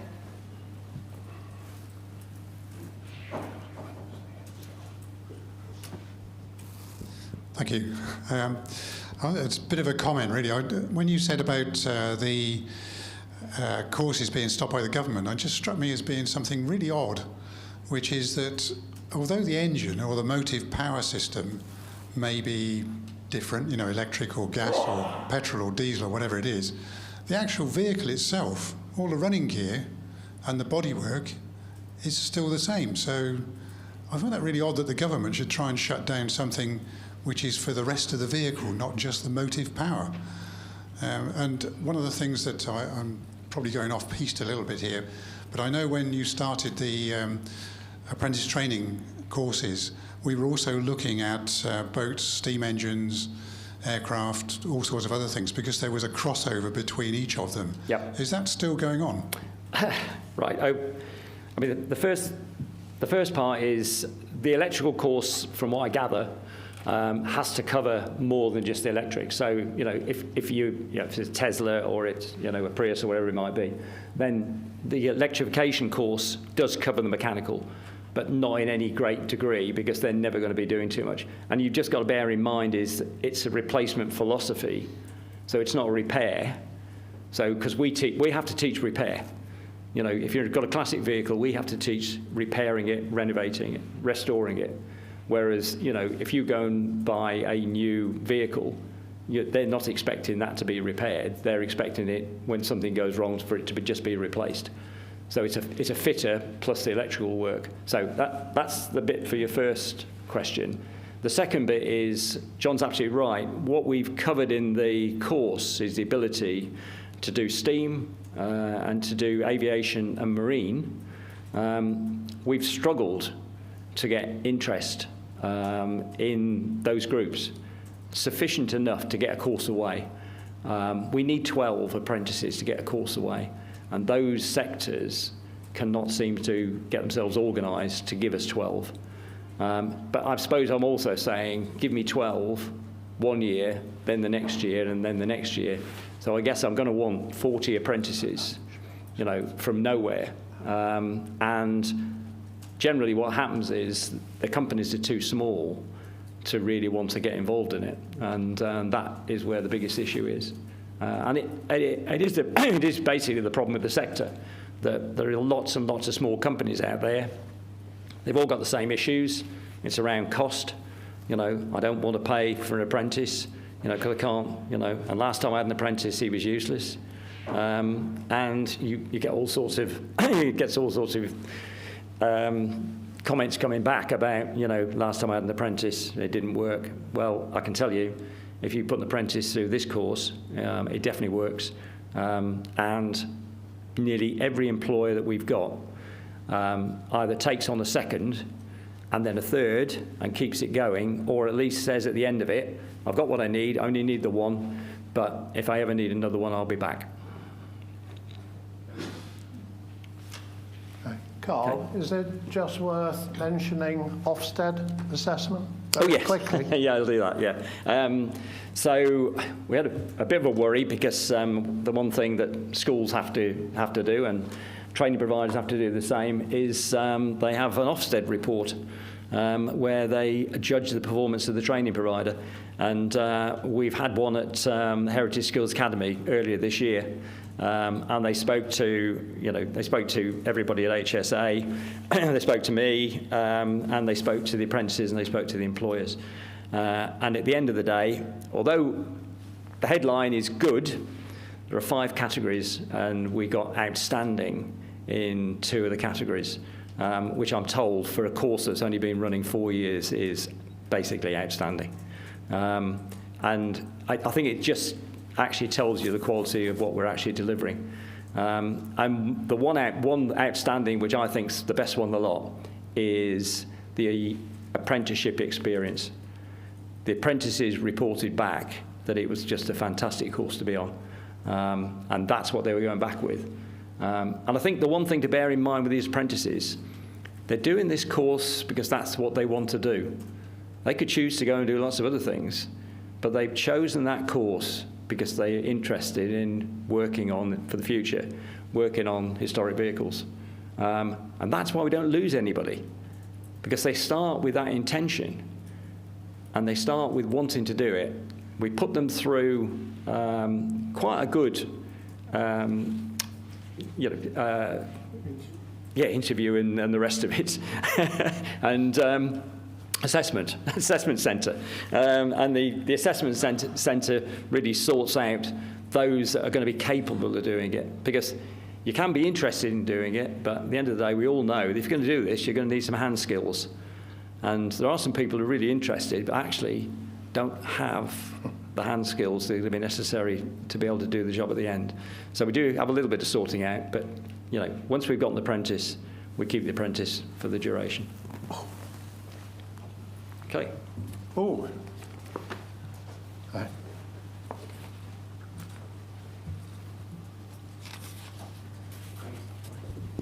I'm Pete Barrett from A-Plan Cherished Vehicle Insurance. I was just wondering about those people that don't have the hand skills, whether you could consider an apprenticeship for financial services, because we still need the people that are interested in these cars to be able to insure them correctly, and to have that sort of background knowledge.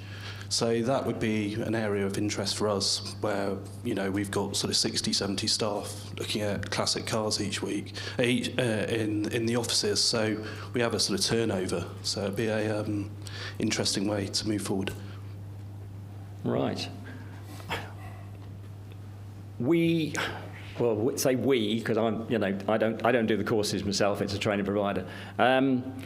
That's not the type of training that they would do. But we do have our own apprenticeship scheme for financial services. But yeah. For those individuals that are actually interested in classic cars, and that's what we recruit, isn't it? From a recruitment point of view, put them in your direction, ones that are not going to go forward. Yeah. We could probably do that. Yeah, it'd be fantastic. And we can give them an opportunity to develop their interest. I'll catch you lunchtime. Thank you. Yeah, there will always be people there that basically are dead interested in classic cars, but probably would be more in your direction than into the... Yeah, okay, yeah, fine. Yeah, no, fine. Yeah, no, good question. Yeah, good question. As long as we haven't got training for insurance. All right. Thank you, Carl. Right, Mr. Chesney. Now, we've got a slide here for finance, but I think you've done finance to death, haven't you? No, we're not going to give you a second bite at finance. So you can come and talk about research. Okay, so I'm acutely conscious of the fact that time's rolling on. Your lunch is also rolling on. So, very quickly, three things I just want to mention. First of all, of course, we don't have a major research project to report on this year. Did all that last year, made you late for lunch then. We will be doing the next of our major projects starting in 2004, so we've got a couple of years, 2024. Got a couple of years to go yet. Okay. Those of you who were at Practical Classics will have seen Betsy revealing her all. Betsy is the Alvis 1250. We had quite a lot of people voting for should she be restored or preserved, and I think the interesting thing that came out of that was a 75% in favour of preservation.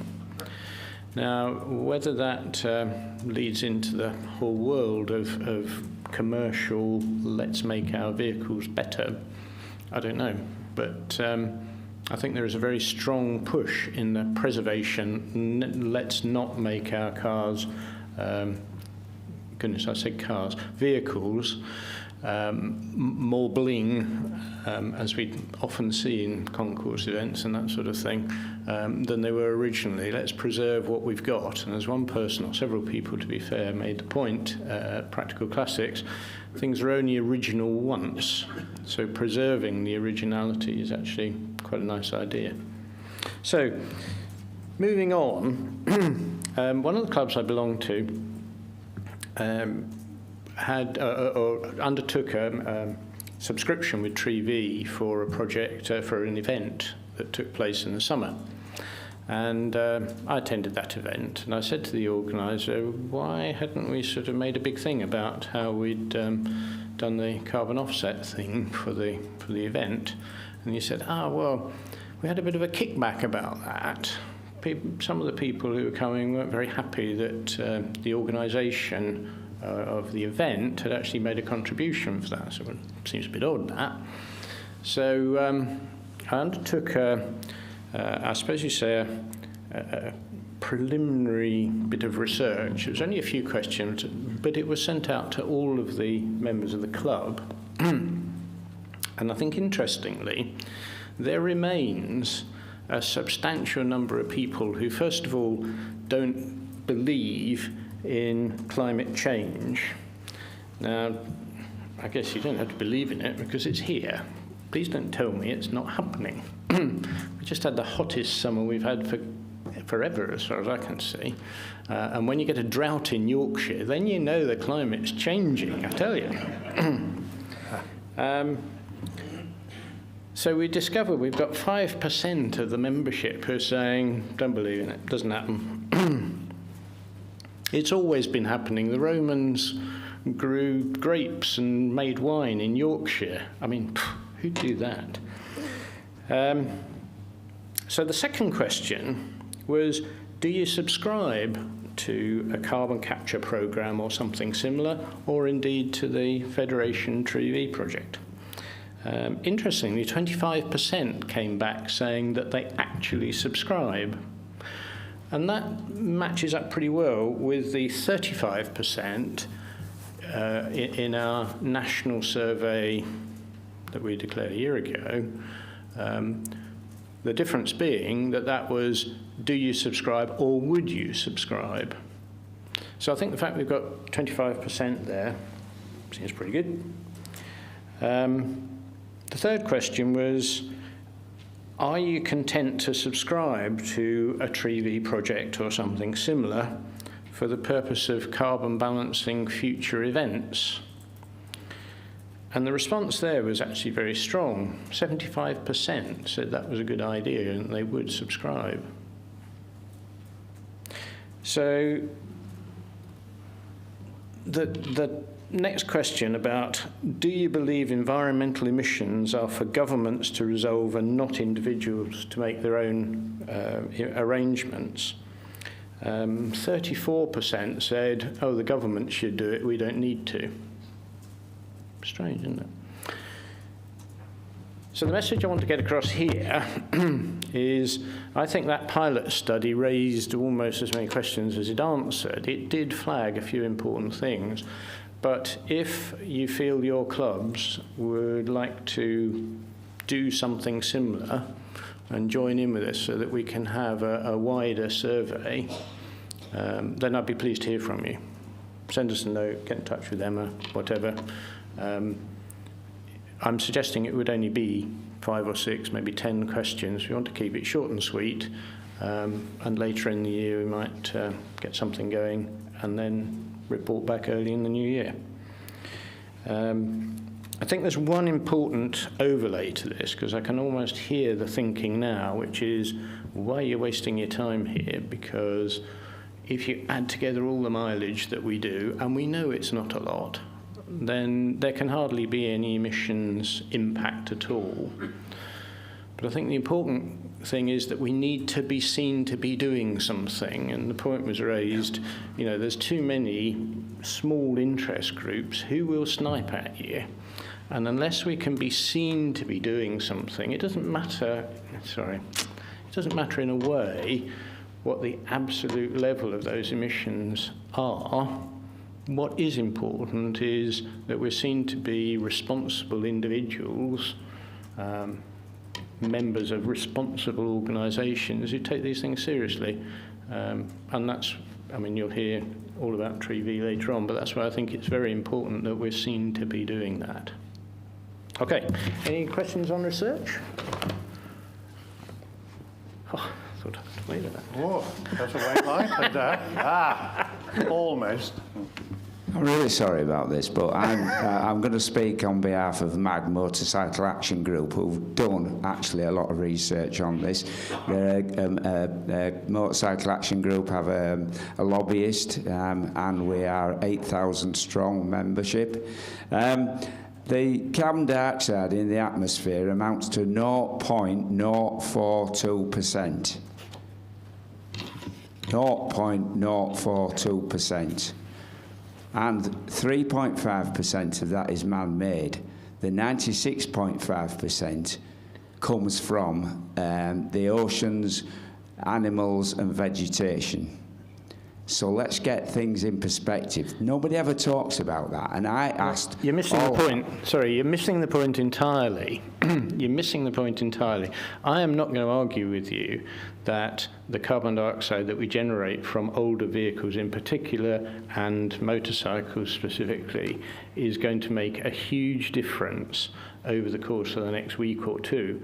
Over the long term, it will make a difference, but it is not the cause. The cause is clearly more to do with carbon coming out of coal-fired power stations in China. But the whole point here is that if we want to be allowed to continue to use our historic vehicles on the roads, then we need to demonstrate that we are responsible individuals and we are worrying about it. An easy way to demonstrate that, in my view, is through something like the Tree project. The idea that we should stand up and argue with everybody, say, oh, it's not us, it doesn't apply. Sorry, I think you're just setting yourselves up, or setting us up as a group to fail, because it will be easy for people to say, I know how to sort you out, no more internal combustion engine vehicles on the road, job done. No, we must not do that. Okay, I'll do. I don't have a problem with that. It's just that we seem to just be going down the road of trying to keep everybody happy. There is a point where we've got to do something. Yeah, okay, point made. Okay, let's move on.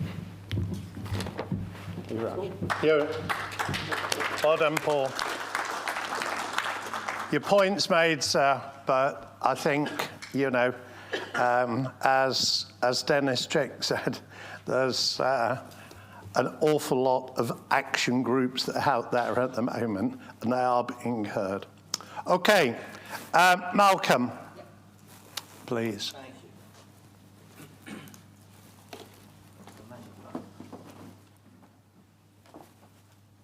Good afternoon, everybody. Can you hear me okay?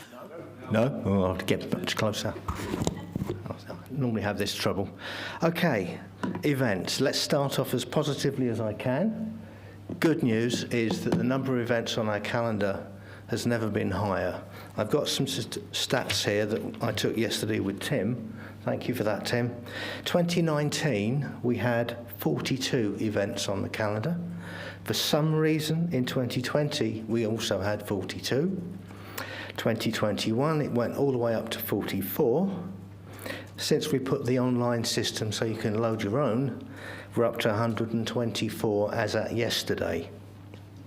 So thank you, and keep putting your events on our calendar. We've got 500 member clubs, so in theory I should expect at least 500 events on the calendar next year, if it's a normal year, but it may not be a normal year for the reasons on the next bit. Dramatic cost of living, we're all facing all sorts of problems. Priorities are changing for people. The money that we can, I say lavish, that's probably not the right word, but spend or invest on keeping our classic vehicles going, whether they're 2 wheels, 3 wheels, 4 wheels or 12. We're going to be pushed to spend our money on other things like food. So pressure is there. Next year could be a tough one. Obviously, we've got to face what goes on in Ukraine as well. But I'll move on to next. Promotional activities. I don't know how many of you were at Goodwood Revival this year, but we were.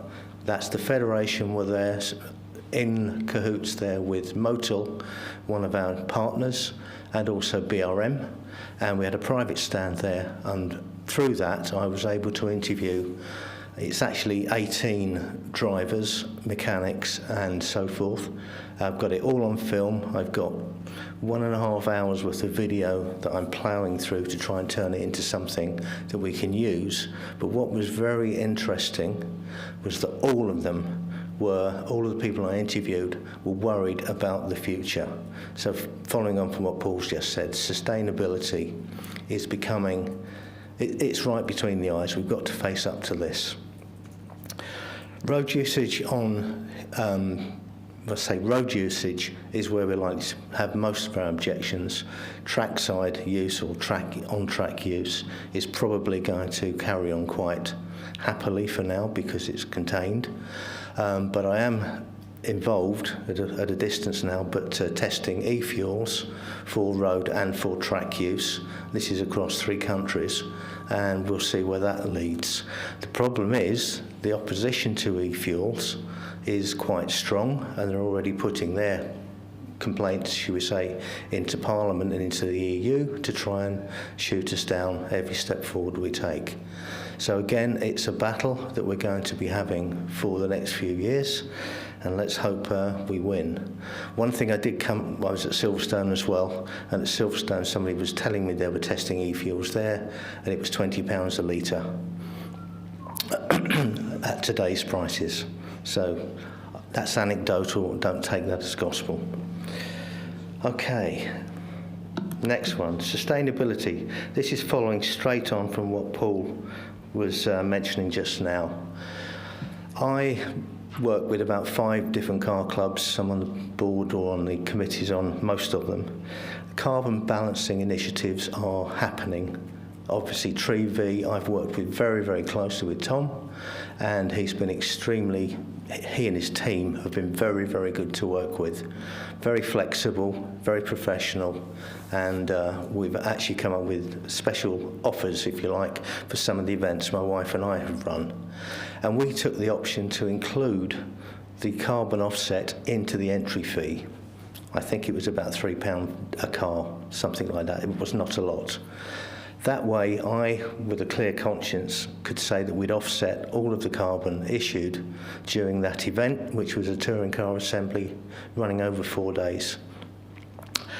We also, I took the chance here as well of putting the Tree logo on the rally plate, so that if anybody did actually argue that, are you actually doing anything about climate change, come and see our rally plate. You'll see the Tree logo on it alongside the club logo, and that then put people, oh, you are doing something, good for you. So that's important.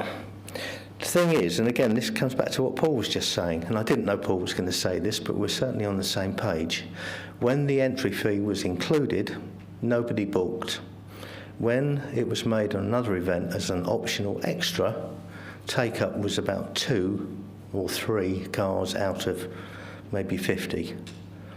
So similar information, and I'd like to jump on the back of what Paul has said earlier on. I'd like to know as well from all of your clubs what you're doing, because it will help me as well going forward. The final thing I've picked out on here is Motorsport UK, on the basis that you've all read my report. We have got some clubs now questioning whether they still need to be members of Motorsport UK. The key thing here is that MS UK does provide extremely good insurance cover for organisers, entrants, marshals and so forth. It's included in the costs of the club. But some of our clubs now that used to run competitive events, maybe rallies, road rallies and so forth, aren't doing that anymore. And they don't absolutely need to be members of the MS UK anymore. Now, I have got on our website, and again, if anybody wants to come and talk to me lunchtime, here's a matrix from MS UK of when you do and don't need to have authority for a certificate of exemption. It's on the website, you can download it.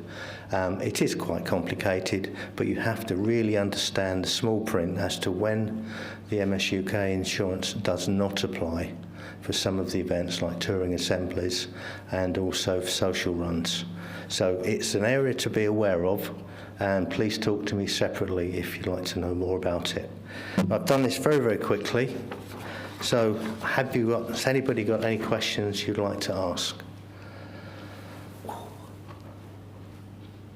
No? No, Okay. no, Thank job you, done. Malcolm. Right, thank you. That was as quick as I could go. Well done. Thank you. Right. Tim, please.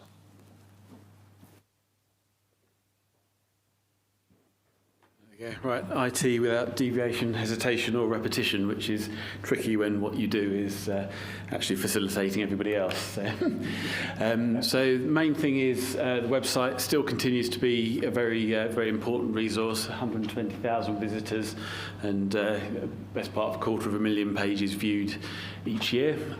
So surprisingly enough, DVLA and MOTs are hot topics, but also fuels, and the good news is Drive It Day, so that's all good.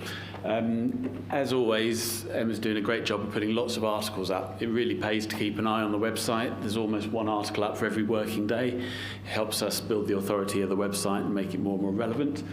Please link your websites to the FBHBC. It helps our authority. Our online authority is as important as other aspects. It was mentioned earlier, I think, in Wayne's presentation about the resources that we've got available for people to include in their own magazines. So if you go onto the members area and the newsletter archive, then you'll see these links at the bottom for downloading the press assets. If you go in there, then there's easy areas that you can copy and paste out into your own publications. Sorry, am I echoing around here a bit? Malcolm also touched on the events listings. Again, this is a really good way of publishing your events. You can build extra online presence for your events, links back, SEO value, and so on and so forth. List your club event form is there. As I say, it started off pretty well this year, and probably partly to do with COVID as well. There's far more events being happening, so far more events being listed. Please do put your events into that database, and it can only help with your publicity. So in terms of the websites, again, I don't want to steal anybody's thunder on these, so I'll just go in terms of operational numbers rather than anything particularly significant. Drive It Day processed 2,150 orders last year, which is good news. I don't know if we've got any more numbers on that you want to report elsewhere, but yeah, there's others. The Trees website, this launched fairly quickly at the end of last year, but has already done good things. We've got 517 offset transactions that have been processed there, so it's a good start. We're very much hoping that that will continue to grow and do more things as we progress on. And a very behind-the-scenes thing, but this is all about keeping administration low with all these transactions that we're processing for, obviously Drive It Day plates and also the trees.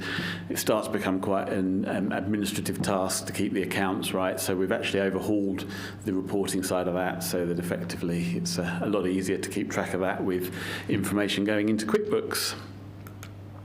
So we've got two projects that are work in progress at the moment. They've been a little bit frustratingly slow for technical reasons that I really won't bore you with. But one of them is basically giving us online join-ups and renewals through the website, so hopefully cutting down some of the paperwork that Emma has to process. That's very, very close. Just literally yesterday I was looking at a test version of that, so we should be able to put all that live within a hopefully a week or two. And we're also trying to sort the email system out, moving that onto a professional Office 365 system so that all the directors can hopefully have their FBHBC email nicely segmented away and not get in the way of all their rest of their personal bits and pieces. So again, hopefully that should, I've dived on a little bit too fast there, but anyway, that was about it. Nice and quick and simple, and yeah, won't hold up lunch. Well done, Tim. Very snazzy presentation. Bit of a challenge there for Andy in a moment. Any questions to Tim? No? Well done. Thank you.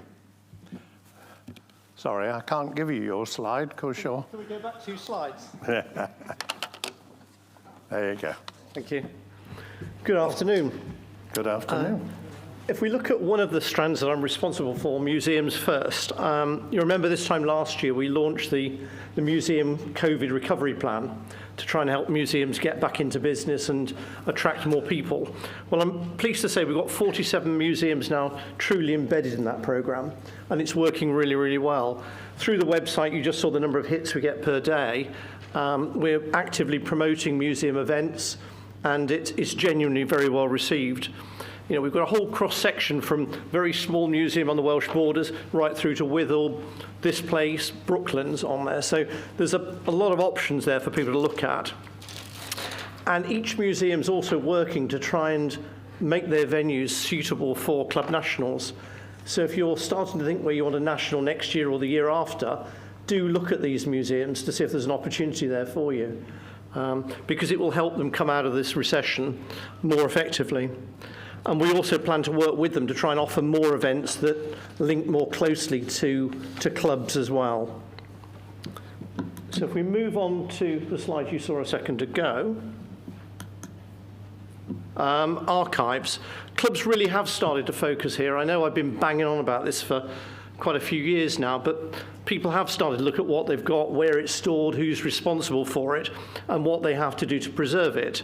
That's been a bit of a millstone for me, because as a result of that, I've had endless conversations with club committees, archivists, librarians, and I must have joined dozens of club Zoom meetings or committee meetings to help promote the subject in a non-offensive way, or I've tried to anyway.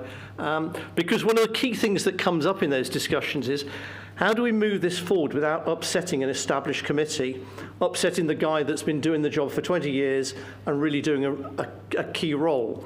And it really is about how you frame what you want to do. And that's what I've been trying to do for clubs, is to impartially frame the objective and get the buy-in from the people involved. And it is working.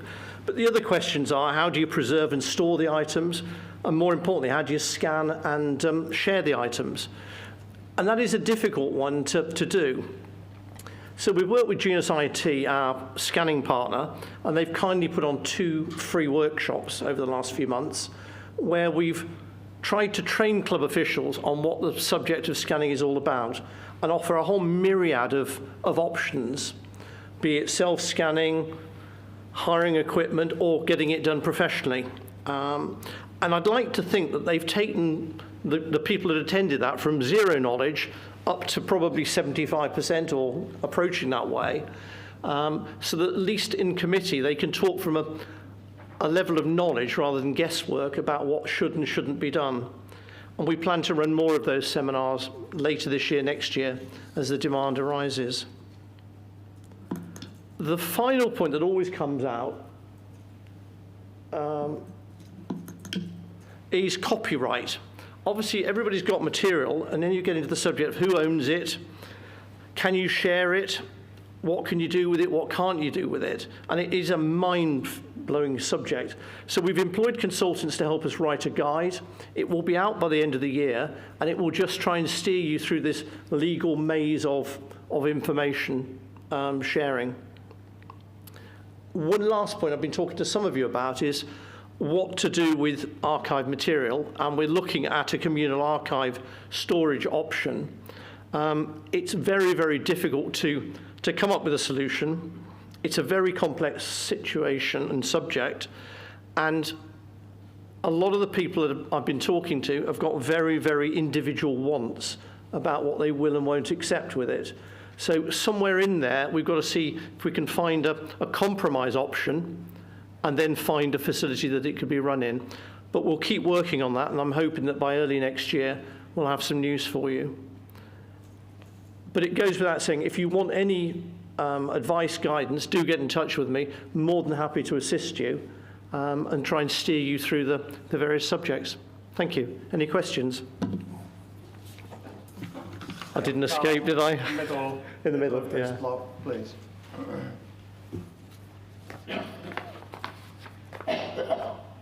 I'll try again, first time this time. John Porter, Fordside Valve Owners Club. One issue that's happening, I think, with copyright is that a lot of people are publishing on social media. Yep. And also people are publishing on social media and on their own sites a copyright slogan across the bottom when it's very obvious they don't own it. Yes. So that leaves clubs in a real difficult position when it comes to putting stuff in their magazine, because disclaimers are, not as strong as people think. So have you got any advice on that, please? Yeah, I mean, this document will cover some of those subjects. I mean, there's a lot of copyright grabbing going on at the moment where people believe that because they have a photograph in their possession, they own the copyright to it, and they definitely don't. That copyright lies with the photographer or with the company that commissioned the photographer, depending on the contract arrangement. I think when we publish it, I think it will probably generate more questions than answers in many cases, and we'll just have to steer our way through that maze. But I think we'll be in a better position than we are currently. But clubs do need to be very, very careful, particularly if they're sharing manufacturer information and the company still exists, because it isn't theirs to share. Nick at the back. I thought I was going to get away lightly this morning. Hello there, Nick Jeffery, Brough Superior Club. I just wanted firstly to thank Andy and the Genus guys, because I can relate to so much that Andy said. With our committee, Brough Club Committee, the machine registrar, he doesn't have a computer, doesn't do email. He's got a fantastic record, and we're trying to lead him to, we need to protect this, we need to digitise it. I went to the second Genus digitisation seminar. It's fantastic. If any of you guys who've got any interest in archives haven't been on one, then go there. Really hands-on. I learnt so much, and they are really dedicated people who are doing that. That's just an observation. Thank you anyway to all of you. Thanks, Nick. Any more for any more, or shall I escape? I'm going to quit while I'm ahead. Thank you. Well done, Andy. Thank you very much. So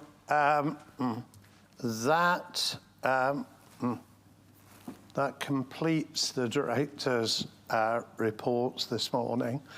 What I tend to do, and I always say it in my opening report, is that I leave speaking to come back right at the end. And I think my points are relatively short in the interest of breaking for lunch. But I have just got 3 points I'd like to make. Malcolm talked about the Federation being at Goodwood Revival this year. Can I just have a show of hands, please, of people in the room who attended Goodwood Revival this year? So 2, 4, 6, 7, 8, 9, 10, 11. Okay, thank you. Just a little straw poll there. I think probably the most important point, and it's picking up on something that Dennis mentioned earlier, and you know, a lot of the work, a lot of what the Federation has achieved over decades, and it is decades, is by engaging Her Majesty's government at a drafting stage. This is critical. It's no good trying to win a battle when you're at the third reading of a bill. You need to be in there influencing outcomes right at the beginning.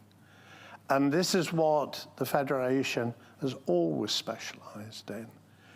It's very often a case, you know, members will say to us, well, have you seen this? Are you doing anything about that? And yes, of course, we've seen it, and we have, we're on the case. You know, Emma monitors the government website every single day. We know what's happening out there. And we apply ourselves to these things. That's why Lindsay's got a team. I don't know how many are in your team, 10 probably, that are working on this. And that's the reason for our success. So I just make that point to you. The other thing I just wanted to say is the showcase factor. You can all participate in drive-in day, and you do. The other place where we showcase is actually Classic Motor Show. I know some clubs will be more focused on practical classics, but Classic Motor Show is the big show of the year. And the Federation Village this year is going to be about 1,000 square meters of floor space with our commercial partners. And that is terribly important, actually, to show the public. It's why we're right inside the entrance to Hall 5, to show people that the Federation is there and looking after not just cars, but motorcycles, buses, coaches, lorries, military, agricultural, and John, I'm looking at you, steam vehicles as well. So I think it's been a very successful morning. We've had quite a lot of interaction from you as an audience, and certainly say thank you very much for that. It is appreciated. I'd therefore like to close the annual general meeting of the Federation. At what time, Emma? 12:50. Sorry? 12:50. 12:50. I'd like to thank Nick, Ian and Chris for helping Emma with the administration this morning. And we now go into the lunch break. Just to remind you, museum is accessible. If you want to go for a look-see, see Emma to get a little sticker so you can walk around the museum at will. We've got our partners, Peter James Insurance, Trevi and Genus IT, who will all be manning their stands over lunch. And we'll come back into this room at 2 o'clock, please, for a prompt start to our presentations by Trevi and also Genus IT. Thank you very much for your attention this morning.